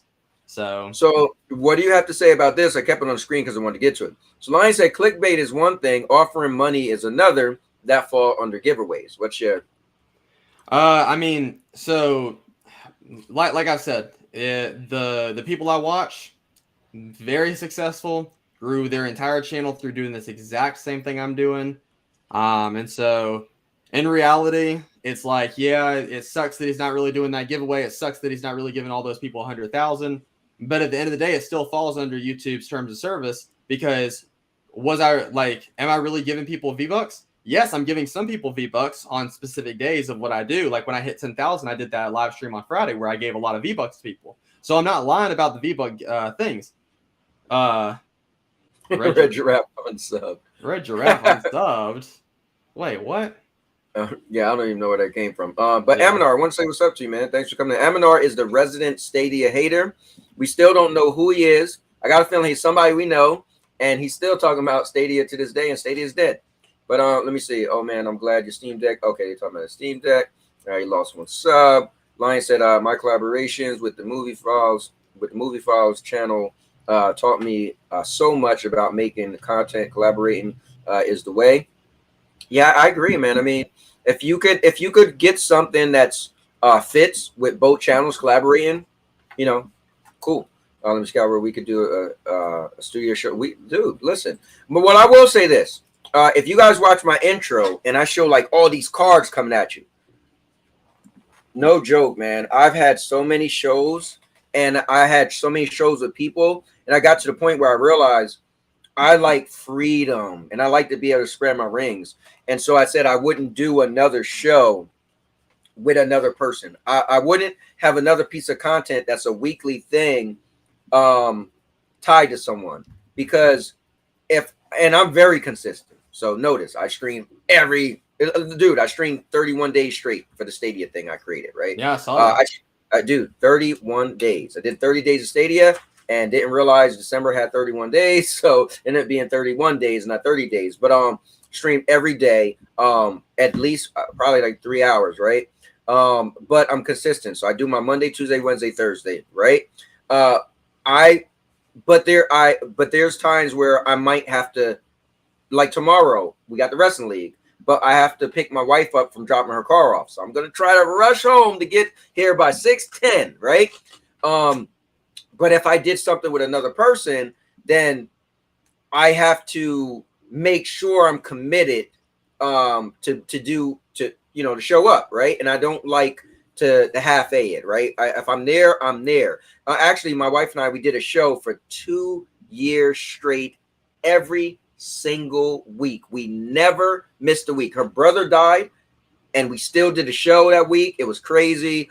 We never missed 1 week, right? There was a day we used to do it every Thursday. There was a few weeks we had to switch it to a different day, but we never missed. When it got close to 2 years, she didn't have the same energy. And for me, I felt like, you know what? Instead of me start to like miss episodes, because now it became a thing that you never missed an episode, I'd rather cancel the show. Yeah. So you know what? I made the 2-year episode, and that was it. I was done, right? Because she didn't have that same passion. And so I'm just so passionate that if I do content with somebody, I want them to be as passionate as me, and I don't want to waste their time, and I don't want them to waste my time. So I kind of stopped doing content with people because I don't know. I love doing this, right? And like you said, dude, you had your channel for forever, right? I had my channel for 9 years and wasn't monetized. I never even thought of making money, but I still was doing this as if I was getting paid. But I just never thought like, oh, I could make money, blah, blah, blah. I told you guys last year, I claimed $7,000 from YouTube, right? It's crazy with my accountant telling me this and that, right? So This is a thing. It could blow up one day. We all can make a lot of money if we stick to it and we hone our craft and we just see we don't fear change, right? Let's say I realize, listen, I go to the it's three things I love, right? My three favorite pastimes: gaming, movies, and wrestling. Okay. I'm finally doing my wrestling league, something I wanted to do a long time ago, but the game I was waiting on never came to Stadia. Finally got out of Stadia, so I'm doing it. Wrestling, every now and then I do a wrestling podcast. My movies, I love movies, but guess what? No one was watching my movie reviews, and I took hours putting them together. So we can't fear change, right? When you realize something, like you said, you didn't want to have a Fortnite channel, but guess what? It was blowing up. You was doing the work, and people was loving it. So you say, you know what? You're going to ride it out. And I told somebody about you too. I said, you know, the cool thing is, Red was saying that eventually he's not going to always do Fortnite. His audience going to get older. Eventually, he's going to channel going to blow up. So he's going to be able to make a different video, and people are going to grab onto it, and he's going to be able to go in a different direction. So you're just propelling yourself with what works to get yourself in front of the most amount of eyes. I mean, it's smart. And so, I mean, that's pretty much like what I've been doing so far is then just try to get yourself in front of as many people as you can. Because, I mean, at the end of the day, like, you cannot deny the amount of people that are out there that have done YouTube, that have done that. Like, there's a lot of people that call me like, you know, I've been called different things, you know, like a scam person or doing this, doing that. But at the end of the day, let's think about every single person that's been on YouTube. Ali A, one of the most, he's got a skin in Fortnite. I don't know if you know who that is, Cowboy, but you told me about him though. Yeah, he's UK guy. He's got 20 million subscribers or something like that. Guess what? His entire channel is based solely off of clickbait. And guess what? He's got a skin in Fortnite, and he's got 20 million subscribers, and yet he still has I think he makes like $2 to $3 million a year from his videos. And the funny thing is that what I made this choice a long time ago. I said, would I rather in 10 years from now be stuck at 2,000 subscribers and be like, man, I did everything honest. Like I went through, I did all the videos I wanted to do, and I did them all honestly. Or would in 10 years I'd rather have 100 million subscribers, given away over $20 million, and have made over 70 million. I think I'm gonna pick that second option. And if I had to do clickbait to get there, I'm gonna do it. So I'll say this: K9 said, "Not gonna lie, this dude is part of the problem." And then he said, "Cowboy, you know I keep it real." So, but I will say this is, you gave a good spectrum. You said I could do this, everything by the book, or you could be a little clever, clickbait. And I will say this, K9, I have to give Red Giraffe credit, man. In October, him and I was both at 1,700 subscribers. it's February, and this guy got 12,500. Like, now, let me ask you this. What do you think makes, you said you get about 100 subscribers a day. Mm-hmm. What do you think does that? Like, is YouTube, I think it's just I think it's just the work. I mean, I'm trying to put out 2 shorts a day. I mean, and they pretty much, some of them, I'm telling you, some of them pop off. They get like 3,500. And what happens with that is you'll always know which ones will get more views. If it pops up to 3.5K like that, that's when you know you'll get another wave at some point later in the week. If it doesn't pop off and you get hundreds of people in the first, I'd say about 50 minutes, then it's probably going to flop, because that's just how it works. And then you may or may not get another wave. It just depends on what YouTube feels like. And look, Haminar said, yeah, I prefer the money. and see, that's what a lot of people don't realize about me, is that like people are like, oh my gosh, this guy, he's just scamming all these people, like clickbaiting. Here's the funny thing. Most of these people, and I hate to say this, most of the people that do YouTube, do you know what they do it for? They do it for money. You know what I've always said? When I make $10,000 off of YouTube, what have I said, Cowboy? Yep. I'm going to use it to make a video where I give away the $10,000. Yep. And then I'm going to partner with another business and pretty much give away 20,000 combined total. But that's the thing, is that not a lot of people would do that. They'd be like, oh my gosh, you're stupid, man. $10,000, $10,000. But at the end of the day, I mean, hey man, I did something that no one else could even dream of doing, because most people with 10,000, they'd be like, man, I'm about to go on a vacation, or I'm about to do this, or I'm about to pay off some of my debt. Like, no, I don't care about money. You can't take money with you when you die. Yeah. So At the end of the day, you have to determine like, hey, I mean, literally look at some of the greatest people in all of YouTube history. I mean, Preston literally did a Minecraft clickbait stream every single day, and now you can't argue with that. People will, and actually, I'm gonna use this quote one day. Like this is gonna be my yearbook quote of YouTube. If YouTube had yearbook quotes, Okay. People will never remember what you did 9 years ago, but they will remember you in 9 years for what you do then.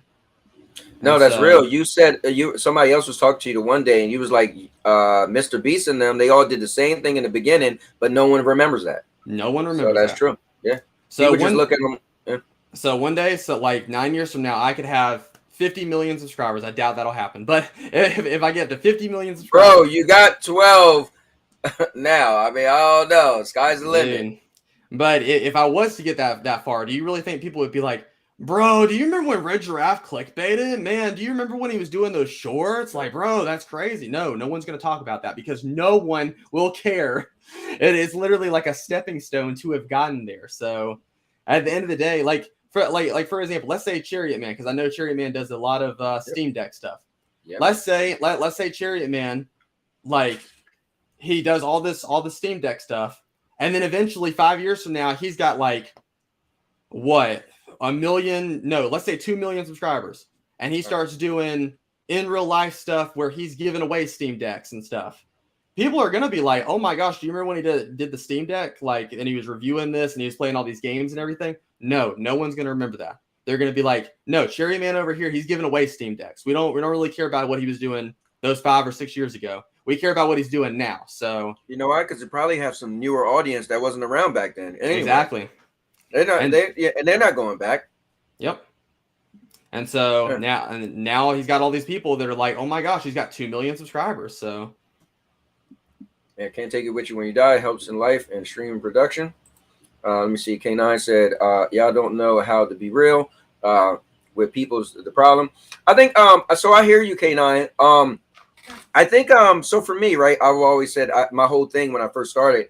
When people was getting popular, was to keeping a real cowboy, right? That was mainly because I was calling people out, and it was like a lot of drama, right? But I do get what you're saying, but same time, I think it's like when you know somebody win the lottery, right? Yeah. And that day you were going to play the lottery, and they had the same numbers they picked, right? Yeah. Maybe it's your twin. Maybe you had a twin, and so all the numbers. So you and the twin, you got the same mom, same dad. You was gonna put the same numbers, but you was like, I'm not doing it that day. And your twin did, and your twin won $58 million. You would be kicking yourself saying, man, I should have did it, right? Yep. So I think to give credit to you and some people who agree with the money, I hear what you're saying, K9, but this is different. I get what you're saying, like, oh, I want to be real. This isn't like Red Giraffe isn't saying I'm a Satan worshiper, right? And he's really a Christian, right? That's not what he's saying, right? What he's saying is there's little tweaks in the system where I'm going to say, hey, I'm going to give away V-Bucks, right? And in a short. So the reason why I respect it, and I'm glad you explain it because it makes sense to me. It's a 20-second video.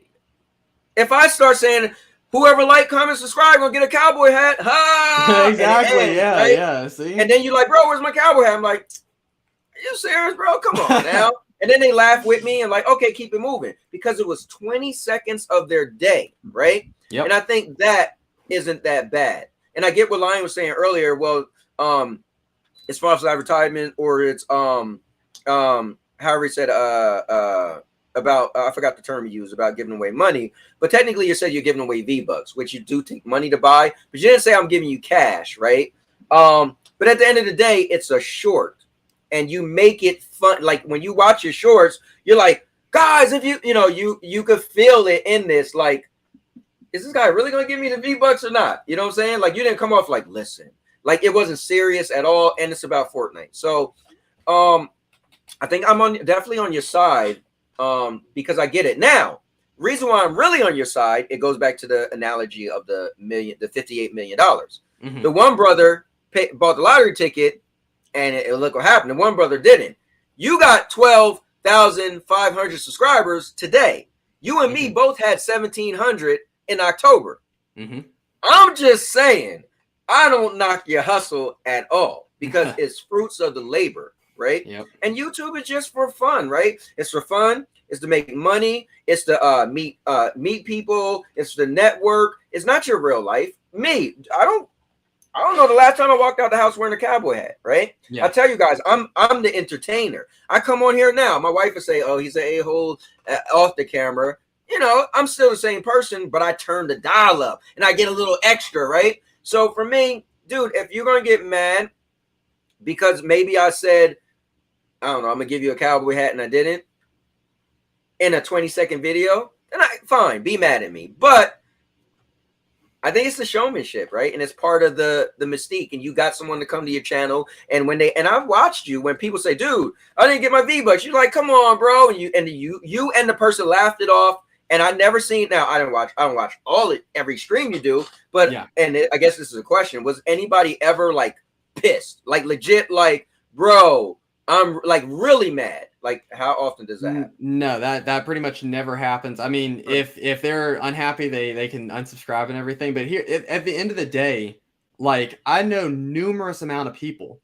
Like, to name a few, there is a guy that is literally the face of Roblox, and the reason I know so much about Roblox is because I mean, like, all the games that you think about that are like Fortnite, Roblox, and Minecraft are very all pretty much in that same realm of, you know, you could pretty much play all three of those games and get away with it in a sense. It just depends on your audience per se. But they're all very similar in their own tastes and everything. And so at the end of the day, like, there's a guy that's on Roblox and he literally is the face of Roblox. He's Creepcraft. Hold on, pause real quick. Okay. Just don't forget that part. This is real. He said, Red Giraffe is using the same method people use to avoid working 9 to 5. Well done. I'd hire you if I was looking for a smart guy.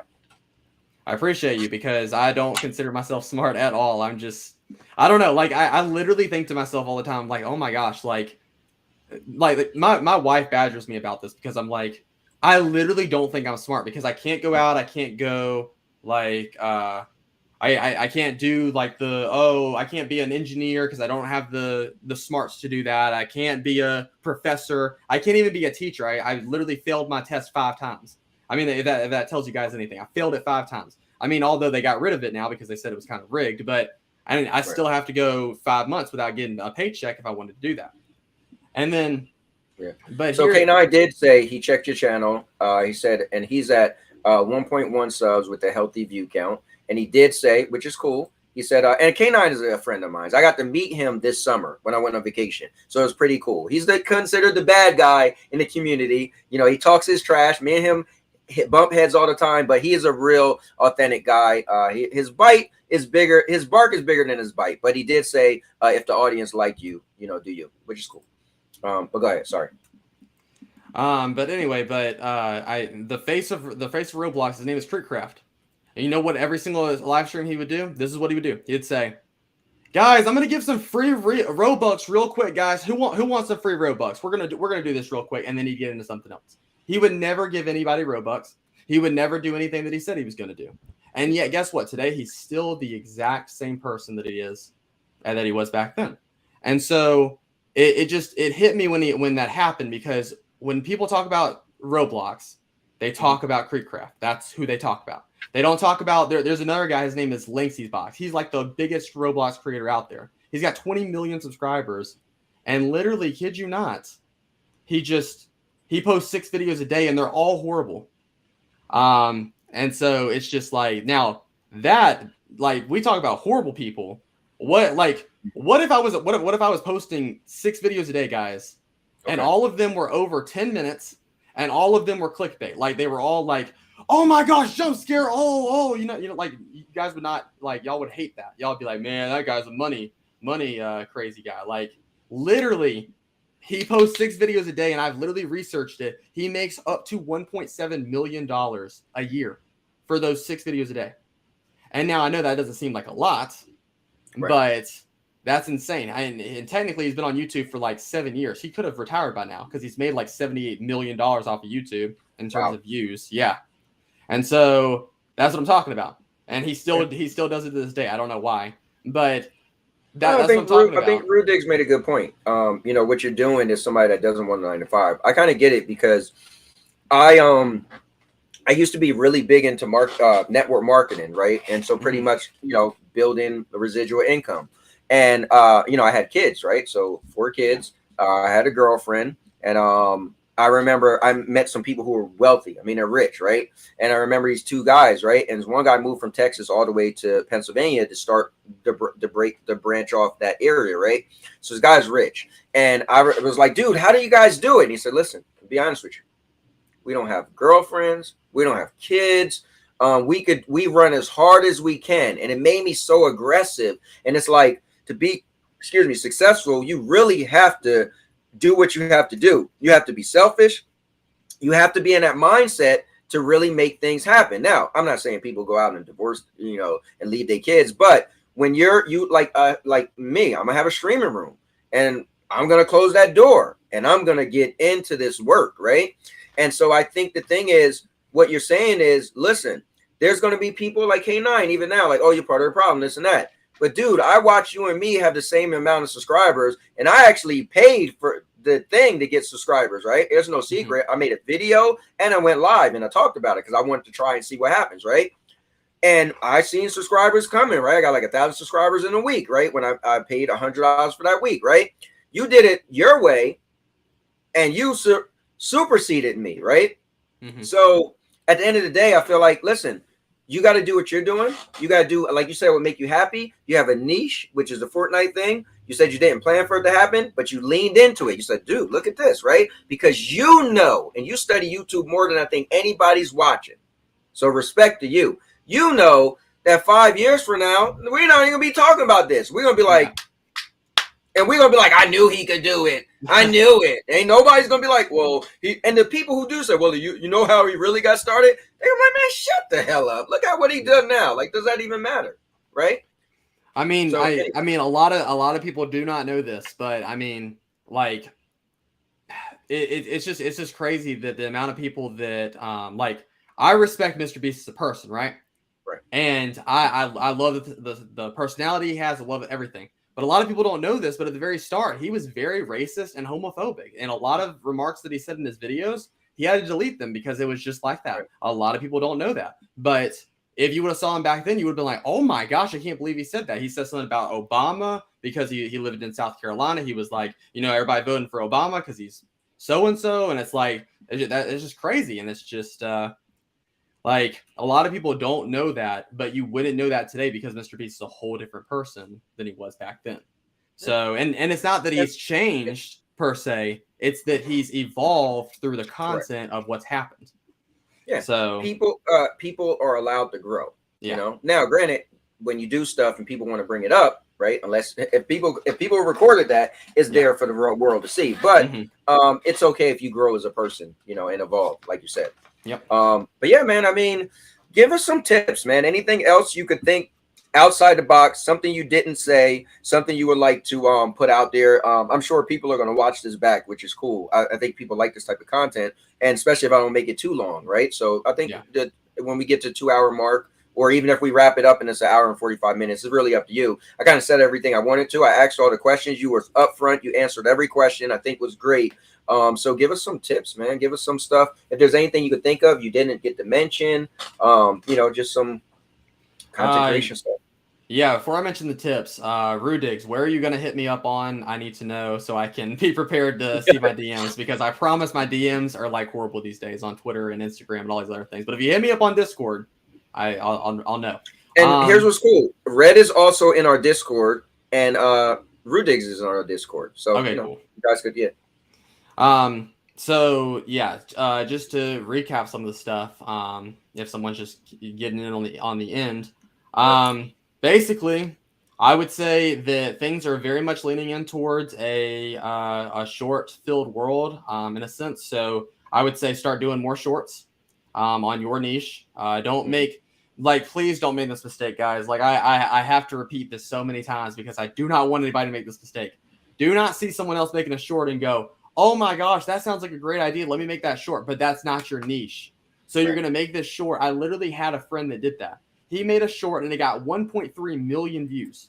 And I was like, Oh my gosh. And guess what? He got 11,000 subscribers off of that one short. Just one. And I said, okay, now what are you doing with that? He said, oh, well, it was a Minecraft, and I do Call of Duty. You do Call of Duty, but you got a 1.3 million Minecraft short. Wow. Oh my gosh, this is horrible. I said, I don't even know what you do at that point. I said, you could delete the short, but the problem is that your whole channel has pretty much taken a turn because now everyone's subscribed to Minecraft. So yeah. Anyway, and so don't do that. Just make shorts in your niche. If you need to make them clickbaity, that's gonna happen. Like you're gonna get a lot of hate. It's inevitable. You're gonna get haters from everywhere. Mr. Beast, Ali A, all these other people at the top, they all had haters at the beginning. It's nobody's forte or whatever when dealing with haters. You don't want them. But at the end of the day, haters are still going to watch your content. So make it happen. And yeah, so there's that. And then second, utilize your community tab. Please put stuff on there, specifically polls. A lot of people answer polls. Yeah, I'm going to start. One thing I learned out of this whole thing is that I will start doing for sure. So okay. Thank you for that. Yeah, I got you. I think I love using my creativity with these videos, but I love screenshotting stuff and clipping it and cropping it. I think like your Fortnite picture with the shotguns. I'm gonna do stuff that's well within my thing. And actually, what I might do is I might use my community tab mainly from a wrestling league. I might have winners and stuff like that.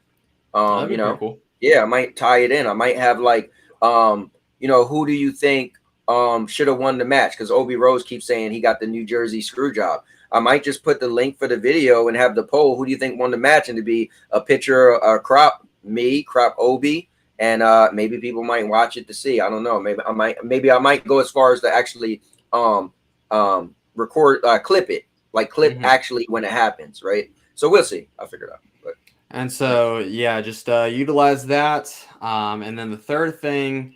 Just you got to be on that. You got to be on that grind 24/7 hours a day. I mean, at the end of the day, like I personally do not ever think like for example, I'll tell you guys this before we go. This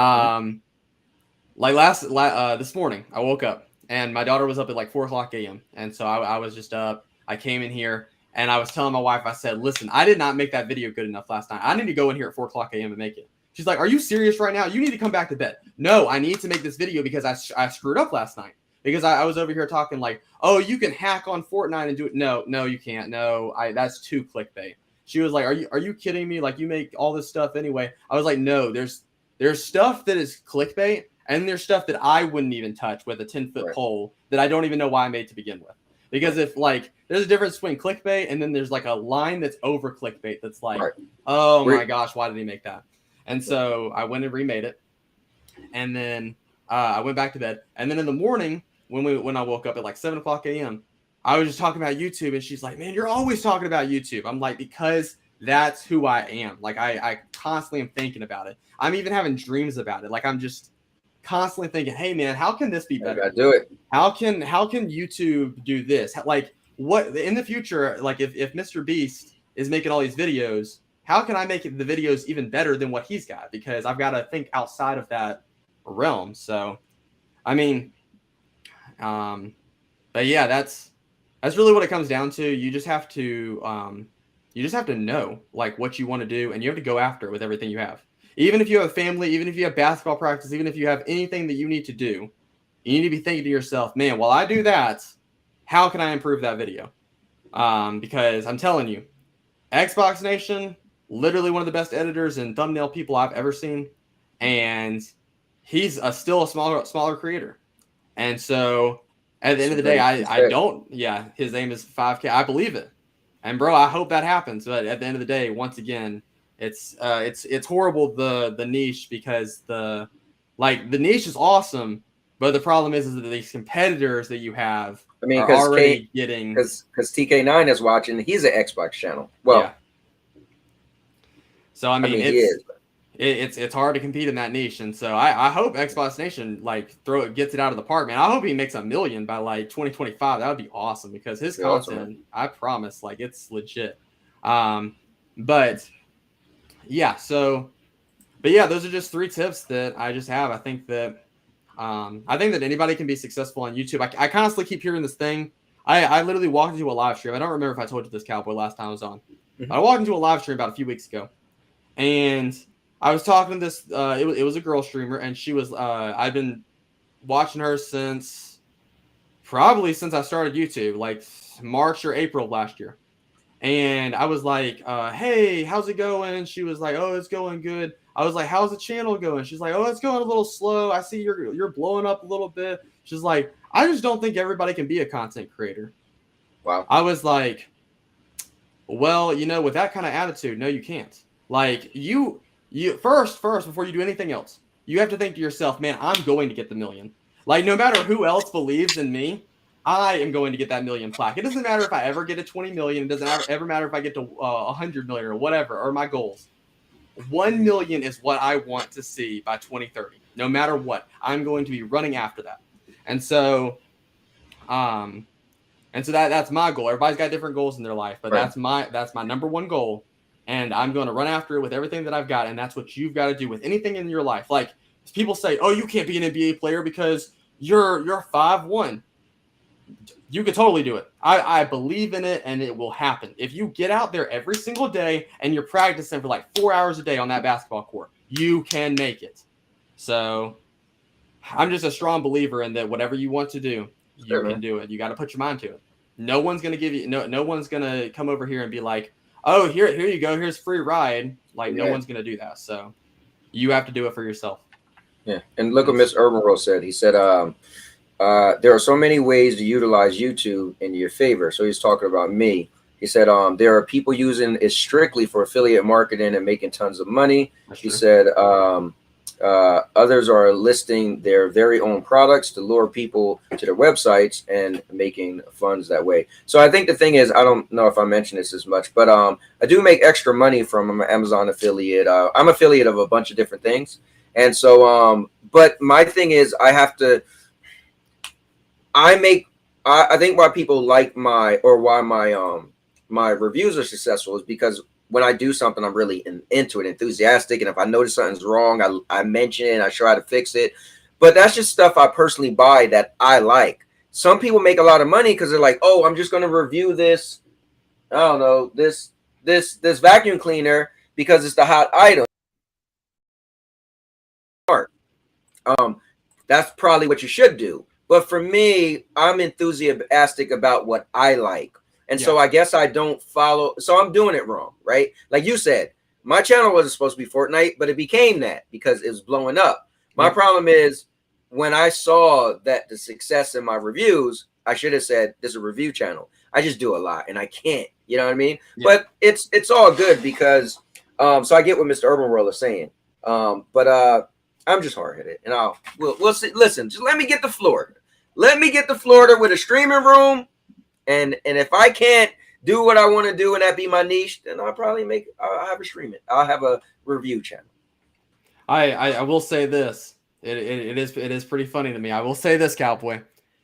My second most liked tweet on Twitter and had over 1,500 views on it on Twitter was where I said that I reached 10,000 subscribers and it had like 40 to 40 likes on it. And when I saw that, I told everyone in my class the very next day, I said, they will not believe until you make it. No one else believes until you make it. And then they're like, oh my gosh, I can't believe he did it. I always believed in him. No, you didn't. You didn't believe from the beginning. And so you're over here the bandwagon. I mean, literally, for example, like until Tom Brady won like four Super Bowls, who was on his side? No one. They were all like, oh, he's just a washed up guy from New England. Oh, like no one cares. He's cocky and look at everybody now. He's the GOAT. He's this. And he is the GOAT because he proved y'all all wrong. He proved that he was the best. So that's what he had to do. Hope said, he said, well, I know we all have the same hours in a day to be successful. You have to give the majority of your viewership. So of course there are people out there that will fail and can't make it as an influencer. I mean, it's a good point. Listen, I think it just has to be a drive. That's all it has to be. Yeah. Now, I really feel drive is it. Because here's the thing. I feel two people could be trying to do the same thing, right? And if we both stick in there, because there's so many people on the planet or so many people watching YouTube, there's enough. That's why I'm not, when people be like, don't ever mention you have a channel on my channel. Like, why? Like, personally, if everybody wants to go watch Red, then they should, because he's entertaining them, right? I like to say, I'm not the gatekeeper of entertainment, of viewership. So I think if two people was at the same, started the same, they're running hard, if they both never quit, one might be a little faster, right? But they're both going to be successful. I think what happens is some people break at some point. This person might say, I can't do it anymore, or maybe I got a new job and I'm busy, and for whatever reason you tell yourself you can't for those specific reasons. And I like to say this, I heard this a long time ago. Usually the person who says they can't and the person who says they can, they're both right. Both usually right. Yep. So, but yeah, I mean that literally, I literally have seen that happen. I mean, I've seen so many channels, Cowboy. When I first started, it actually like infuriated me because I was sitting at work one day when I first started YouTube, and I was just looking for other channels that had like 100,000 subscribers. I wanted to see like what makes their channel so good, and I was looking at all of these, and some of these channels, because I found it through this website. It was called the Channel Crawler, which is actually a pretty cool website, but it's very outdated. Like most of the content creators on there, they don't exist anymore. So like I thought it was good originally, but it was not. And even when you do find a content creator on there, they're doing the most wild content I've ever seen. Like, Cowboy, there are people out there, like, you think your channel's a lot, bro. There are people out there with like 12 topics on every video they're teaching. It's insane to me. Like I don't even know how I could pay attention. Because they're like one video, oh my gosh, let me show you this Sprite that I just got, and then the other video is like, let me show you how to fix this computer. Like, bro, that has nothing to do. Like, I don't understand. Why are you on YouTube? But anyway, I mean, some people just do it for fun, so I understand. Yeah. But at the end of the day, there are people that have gotten to 100,000 subscribers and they just quit. And I thought to myself, oh my gosh, like what I would dream to be there. Like when I get to 100,000 subscribers, I'm probably gonna cry on live stream. Not gonna lie, because I never thought I could make it there. I mean, I have the passion and drive to make it there, but do I ever see myself there? No, I don't, because I just think to myself, man, 100,000 people would want to watch me? There's Dude, no listen, way. Bro, it's crazy. I'm telling you, I don't know how many times I'm gonna say it before this thing ended. You and me in October is both at 1,700. Yep. I mean, look at you now, man. I'm at 34 something, and you're at 12. Like, yep, pretty amazing. You know, absolutely nuts. 3,000. So, yeah, 12,000. Yeah. And so it all just comes down to that, is that you just have to never stop trying. And Rudik said he DM'd you. Okay. Mr. Ormond said, question to Red Giraffe. What do you think of having one channel per niche? I personally think, yeah, I would go with that. Because I would not make a channel devoted to two different things. I after seeing everything that I've seen, I would not go with that route. So it's rough, man. It's like rough. if now with that said, can you break out of your niche and go to a different niche eventually, like evolve, kind of? Yes, that's entirely possible. So, like for example, Mr. Urban World, you could start by doing a gaming channel, right? And you could feature, I'm trying to think of a game that would last, like you could feature Call of Duty. And you could be the best Call of Duty player, and people could follow you for your personality, not just your gameplay, but your personality. Right. And you could get 3 million subscribers off of Call of Duty alone. Well, at the end of the day, if you go start doing jewelry and you start selling jewelry to people online, and you start talking about all these reviews, some people will not like that. Other people will watch you because they enjoy who you are. So it really just depends on what you're going to bring next. Right. And so I've actually seen this myself. There was a Fortnite channel. I'm not going to say the name of it because it's kind of dead. But he was doing Fortnite the last 3 years, and he was killing it. He had over 400,000 subscribers. Like, can you believe that? And he was just killing it on his content. Then one day, out of nowhere, he started doing movie reviews. And it wasn't movies that you would think. It was like the movies from like 1980s. He was doing movie reviews on, and I was like, oh my gosh, what are you doing? And it was just incredible because these Fortnite videos, they'd get like 100,000 to like 700,000 views. And I'm like, holy crap. And then his movie reviews that he'd be doing would get 40 views, 40 to 80 views. And I thought to myself, I said, oh my gosh, you have screwed up. You've done it. Because no one likes that. No one was going from a Fortnite channel to an 80s movie. None of that relates to each other. Because you got such a young audience over here, no one's going to care about that. That's the number one thing that drives YouTube. Why do I care? Why do I want to watch your video? One of two reasons. Number one, I just found you, and this content's pretty cool. Number two, I was looking for something, and you provided it. That's it. Those are the two things on YouTube. So, I mean, the third option's like you just saw a video and you just thought it was interesting, and so you clicked it. But yeah. He's Xbox Nation said, I'm launching a second channel, but I'm keeping it a secret to see if it explodes more. LOL. Nice. Keep us updated, bro. That's what Mr. Urban World does. And he said, Urban sells jewelry. What? I thought Red, because you and him go back and forth in Discord, I thought you said jewelry because of that. Because I thought you knew he says jewelry. Because I was like, oh, that's funny. He said Call of Duty went to jewelry. And I just assumed you were. Yeah. I thought that's what he was talking about doing at some point. He was talking about affiliate marketing for jewelry. Yeah. Isn't that what he said? Yeah. He makes jewelry now, actually. Yeah. So, but that's what I'm saying. Like, you have to have that same audience. Otherwise, people will get like distasteful and they'll be like, oh, like selling jewelry was a Call of Duty channel. I don't like that. Like, that's not even on the same point. Like, Mr. Beast jumped from gaming to randomness to helping homeless people to doing all the crazy stunts he does now because those all follow a line. Same thing with Ali A. He can do Fortnite, or he could do Call of Duty and then do Fortnite and then do more in real life stuff because it all follows that. But you can't do the same thing with just jumping from one specific niche and then jumping straight into another one just separate on its own. So that personally, so that's the thing. I don't want and that's what it always been. Like when my channel started, it was vlogs, right? Yeah. But I want my channel to be about me, right? That's the whole thing.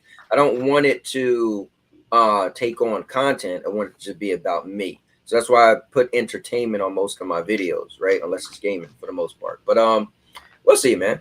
I love it. I love new beginnings. I don't fear change. So I love to see how things go. And I like the pressure. Like, what if, like, all of a sudden a lot of people are wanting me to do something? Will I do it? Right? Or will I be like, no? You know, I mean, listen, again, I could go on and on about my reviews. I have so many emails of companies. Oh, would you review our product? And I turn them down because I don't even care about their products. But a lot of people are like, bro, are you stupid? And I always tell the story. Listen, my big break, I probably ruined my big break. But when COVID first happened, I told all my friends, oh, this is going to end by April. This is stupid. Had a company inbox me and said, hey, we make masks. Would you review our mask? I'm like, nobody's wearing masks. Masks for those years became the biggest thing you've seen everywhere. And I turned it down. That would have like superseded my channel. Who knows? But anyway, but at the end of the day, listen, I think that the cool thing is be the owner of your destiny, right? And don't let anything stop you. So what? I didn't review masks before they was popular and they blew up, right? So what? I'm still here today doing what I want to do. And I still have that passion. I still believe I'm going to do something. And my thing is this. I want to be an entertainer. Yes, I would like to make good money from YouTube. But what I want to do more than that is I want to give a product or give a service or give I want to give something that people want to watch, right? It's like if I was an actor, right? I want to star in a good movie, right? I always wish I could have been a wrestler. I want to be the popular wrestler, right? I want to cut promos and you say like, yo, did you see that? Did you see his last promo? So I have the ability to do that with YouTube, you know, and I will, you know, in about a year or a little more than a year. Next year. Let's see. Let's wrap up the final couple comments. Let me see. So you want 101. Oh, he's talking to Holtz about scarves. I'll be honest, it's not easy as a one-man army. That's true. Well, yeah, when you get big, I mean, then you need a camera crew and you need all this stuff. So yeah, you know, eventually you know, when you get so big. Question for Red Giraffe. Will you start hiring others once your channel ventures explodes? Yes, actually, I've actually thought about this multiple times. As soon as my channel gets to 200,000 subscribers one day, I actually plan to hire 2 people, one for editing and one for video, like watching videos, because I would like to script every single one of my videos. But here's the problem. This is what a lot of creators don't do. I want people to basically, this is what I would require for a job. This would be one of the easiest jobs. I wish somebody would offer me this job. I'm willing to pay someone almost about $20,000 a year once I get big enough. I'm going to pay someone $20,000 a year to watch every person that I subscribe to and write notes on their video and hand it to me, so that way I know what they're talking about and leave a nice comment to every single person I subscribe to. So that way, at the end of the day, I still know what was going on in those videos, but I don't have to sit there for hours on end, watch every single one of these people's videos, comment on every single one of these people's videos, and still do my work. So that's what a lot of creators don't do. No one, I don't ever see anybody supporting, like all the big creators. No one ever supports the little people anymore that they once supported. So that's my one thing that I want to do. I want to make sure that I never forget the people that helped me build who I was. So what I want to do, and I never see this from the big people. You see how I just throw out the link, let people join? Obviously, it's going to be hard to do that, right? If I get really big. But I want to have, like, I'll have a poll, a raffle, and maybe one person that's watching, a show, like every show, one person who's watching, I'll allow them to jump in. Like, I'll put the because you could do it actually do it now. You could do it through OBS, and it's still connected, right? And you could put a hashtag raffle or hashtag raffle, and the one person that wins, and I'll inbox them the link, and they get to join to be a part of the show. And maybe it might be 5 or 10 minutes, right? Obviously, right? At that point, right? I never see people do that. And how cool would it be for you to be like, I was on Mr. Beast's stream, right? Like, that would be like, somebody would feel like you would be etched in stone. And imagine if you was a content creator and I pulled you on. It was like, well, so what do you do? Are you a content creator? And they're like, yeah, like, tell everybody. And my audience could be massive. Imagine 1,000 people are watching, right? 2,000, whatever. And they all hear this person. Like, dude, what's your channel? You know, imagine. I want to be that guy. But Mr. Irwell did give me some advice. Oh, go ahead.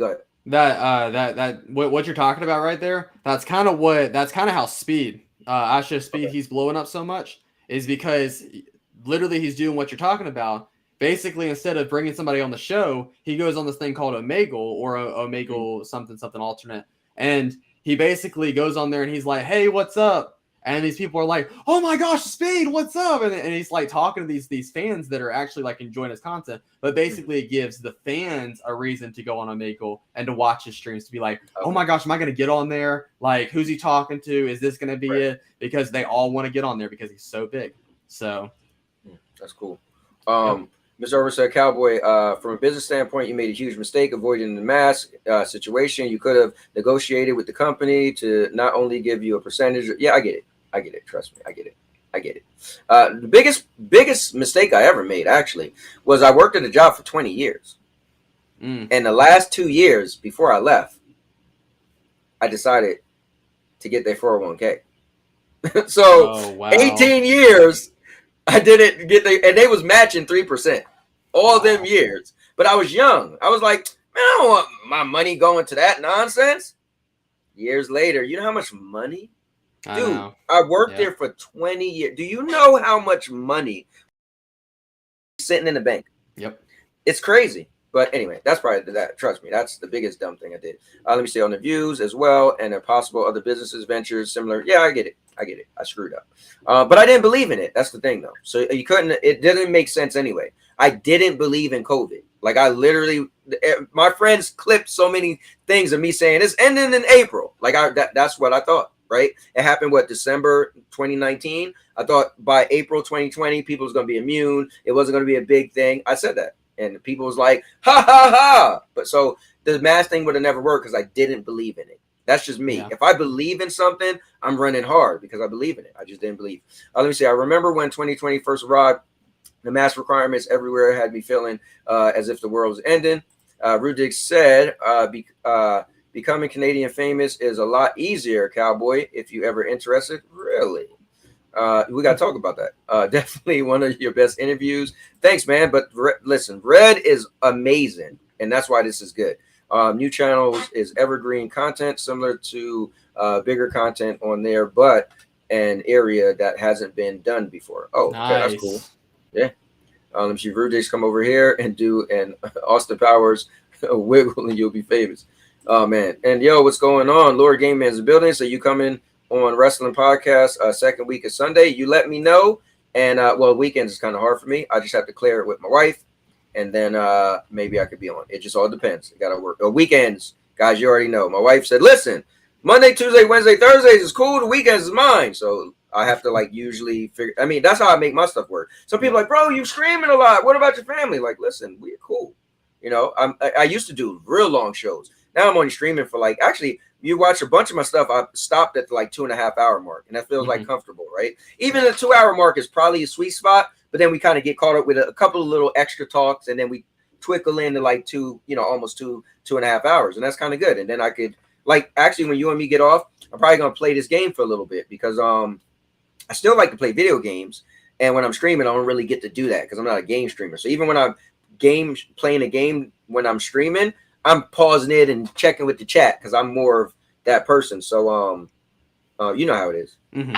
Trying to play a game and have an audience. So so once we end, I'm gonna get to play a little bit of games. Then I watch some shows with my wife. Good stuff. Let me see. They're talking about the Austin Power thing.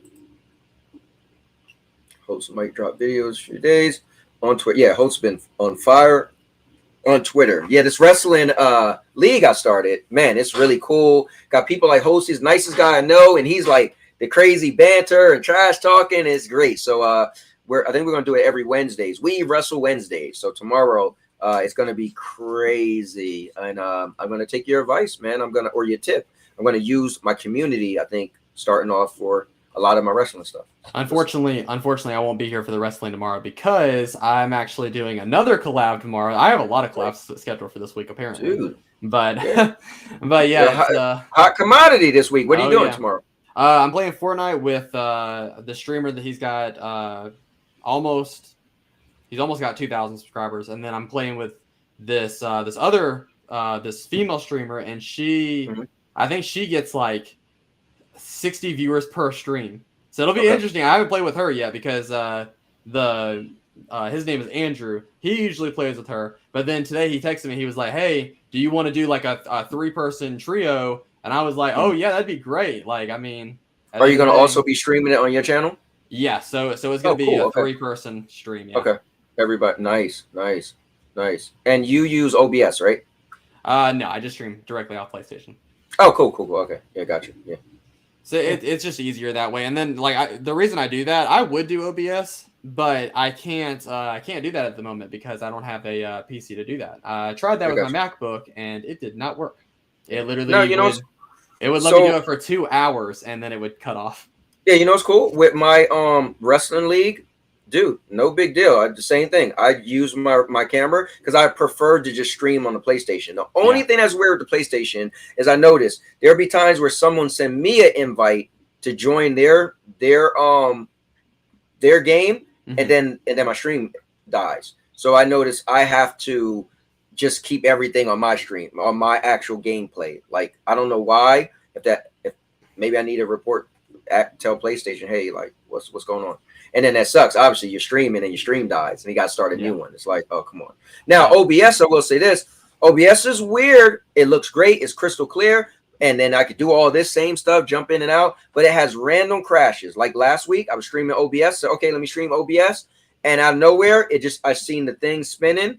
And I was like, because I have my streams in front of me, right? As I'm streaming, I always like to have it in front of me. And out of nowhere, it was just spinning and my stream just ended.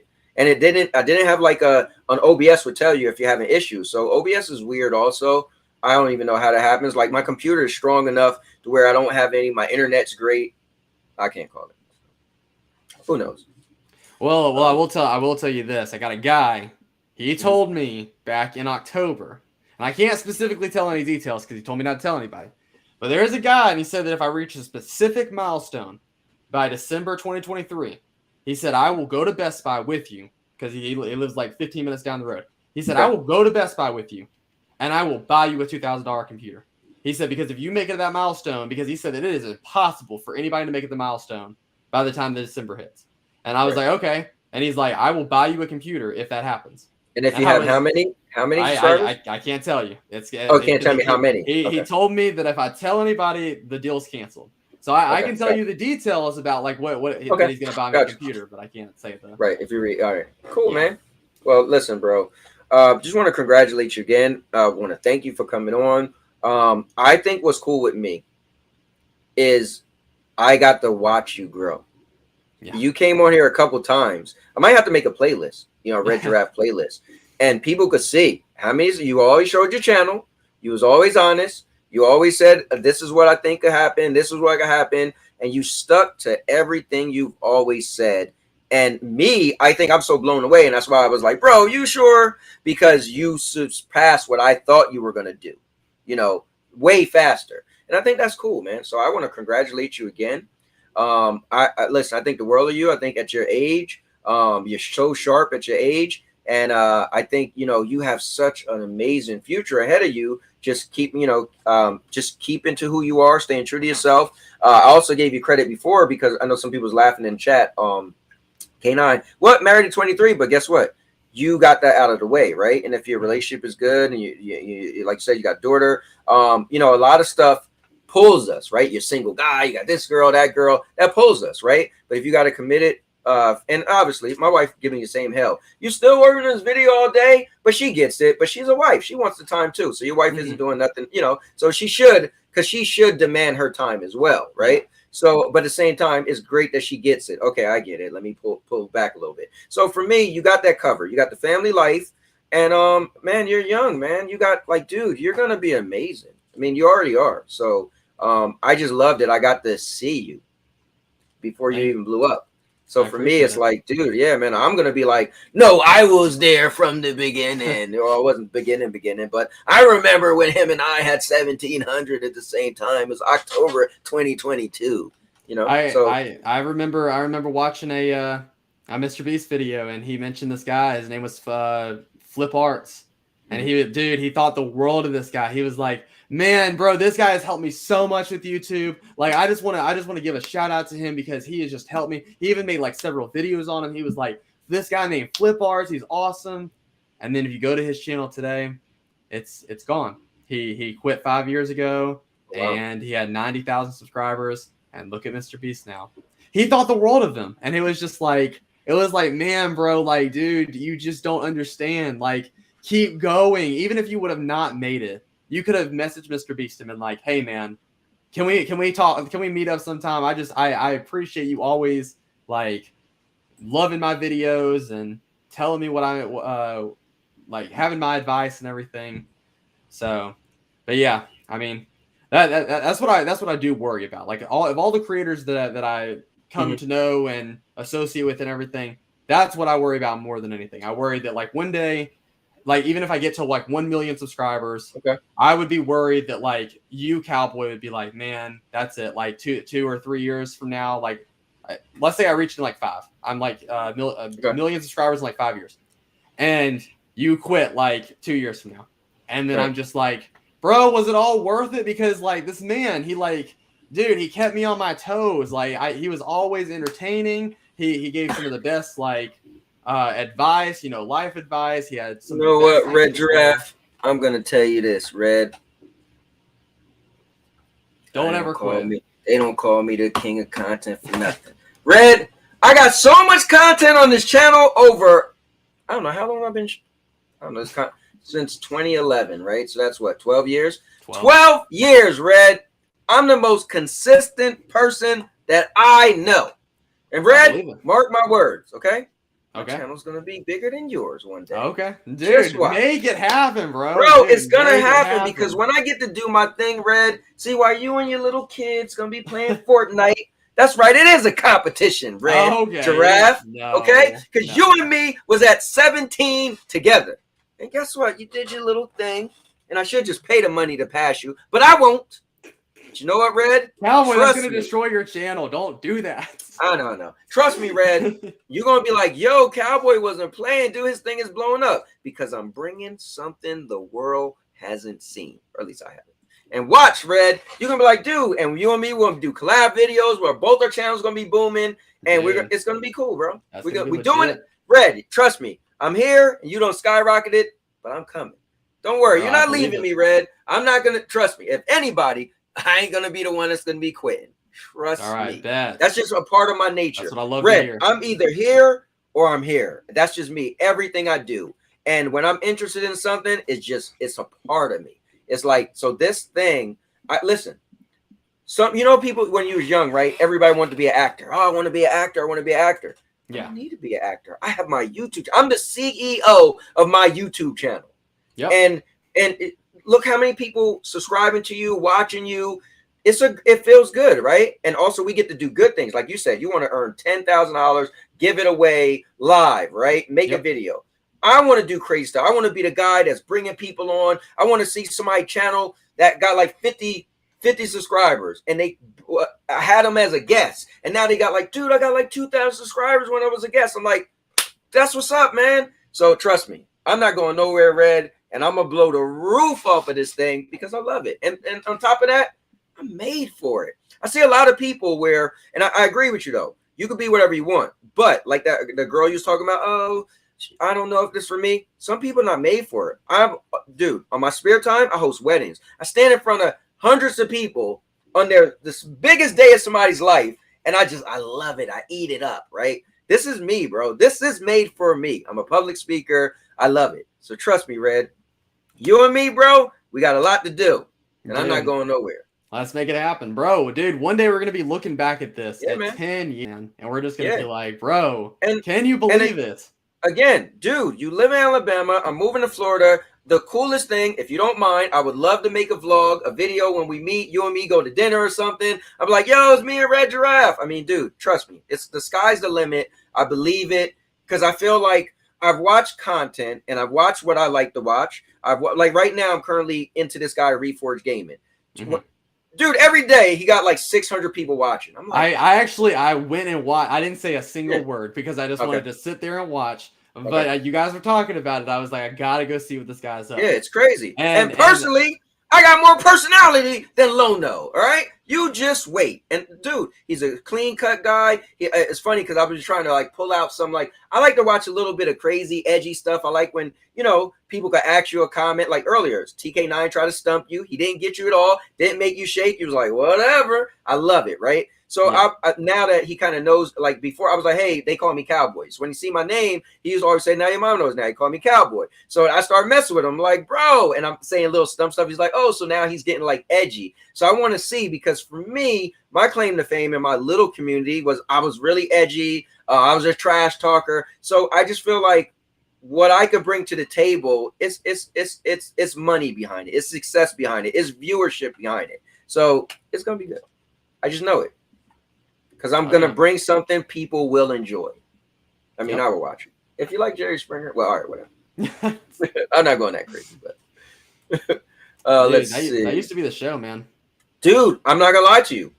I used to look up to him. Like, I knew he used to be a mayor. So even though he hosts a crazy show, but he used to give his final thoughts at the end. He was really articulate. I used to look up to him. And I remember, this is crazy. If you could Google it or probably find it, but probably like 20 years ago on the internet, I used to write, I'm the Black Jerry Springer of the internet. When I started the And Now Your Mama Knows thing, it was like this crazy, like I used to have a blog back then, and it was like Sex Talk Tuesdays. It was Put That A on Blast Fridays. Like people came on Fridays just to air out I can't stand this person, so I'm putting them on blast. I seen friendships, and I was the man behind the whole thing. But I was like, look what Jerry did. Like people love it. They love the drama, controversy, create cash, blah, blah, blah. So anyway, man, I love this stuff, and I love speaking, and I love mingling with people. That's the thing. I love it. So don't worry, Red. I'm not quitting.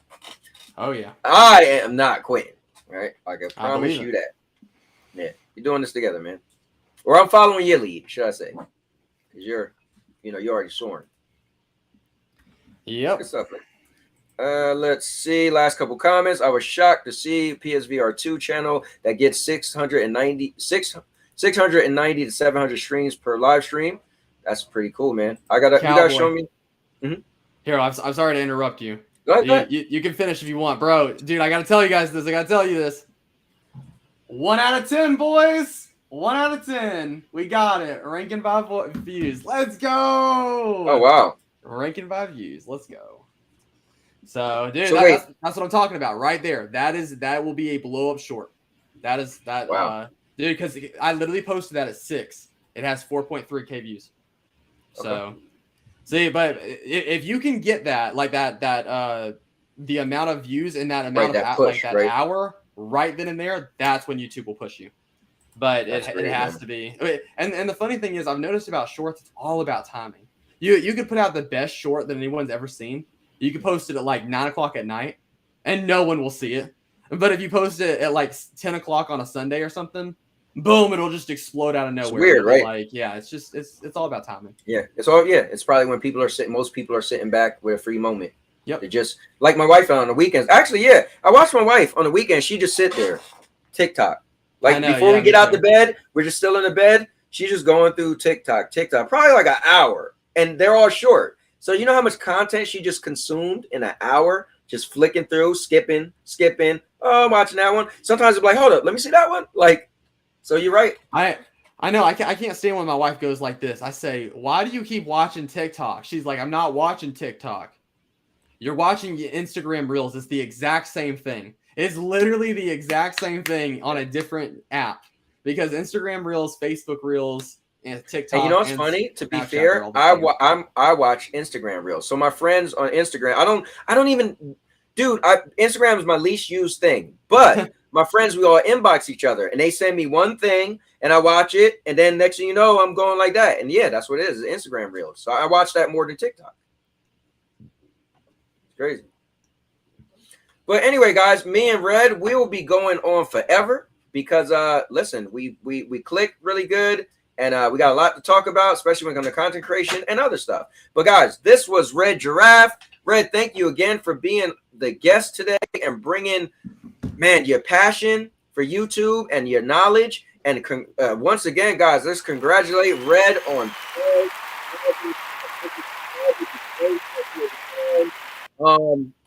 Man, I can't wait for the next time you come back to see where you. Now it's going to be milestones. It was like Red Giraffe was here 2 days ago, and now you got 5,000 subscribers. And but yeah, man, that's going to be cool. You know, next time you come on.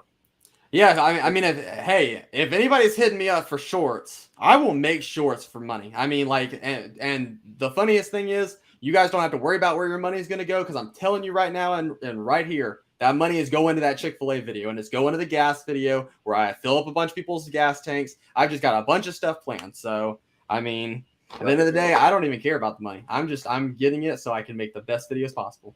So, yeah. Well, listen, money makes money, you know. Yep. So it takes money to make money. So you take your money and spend it for a video ideal and a creation, and the next thing you know, that video blows up, and then more people are watching, and then you could do it again. So, yep. All right, well, Red, man, with that being said, man, this was awesome. You know, I love having you on. Again, I appreciate it, man. I tried to hit you with some hard questions. You answered everything, didn't waver from anything. You're always upfront, honest. Like I said, man, I admire you. You're a young guy. You got a great family.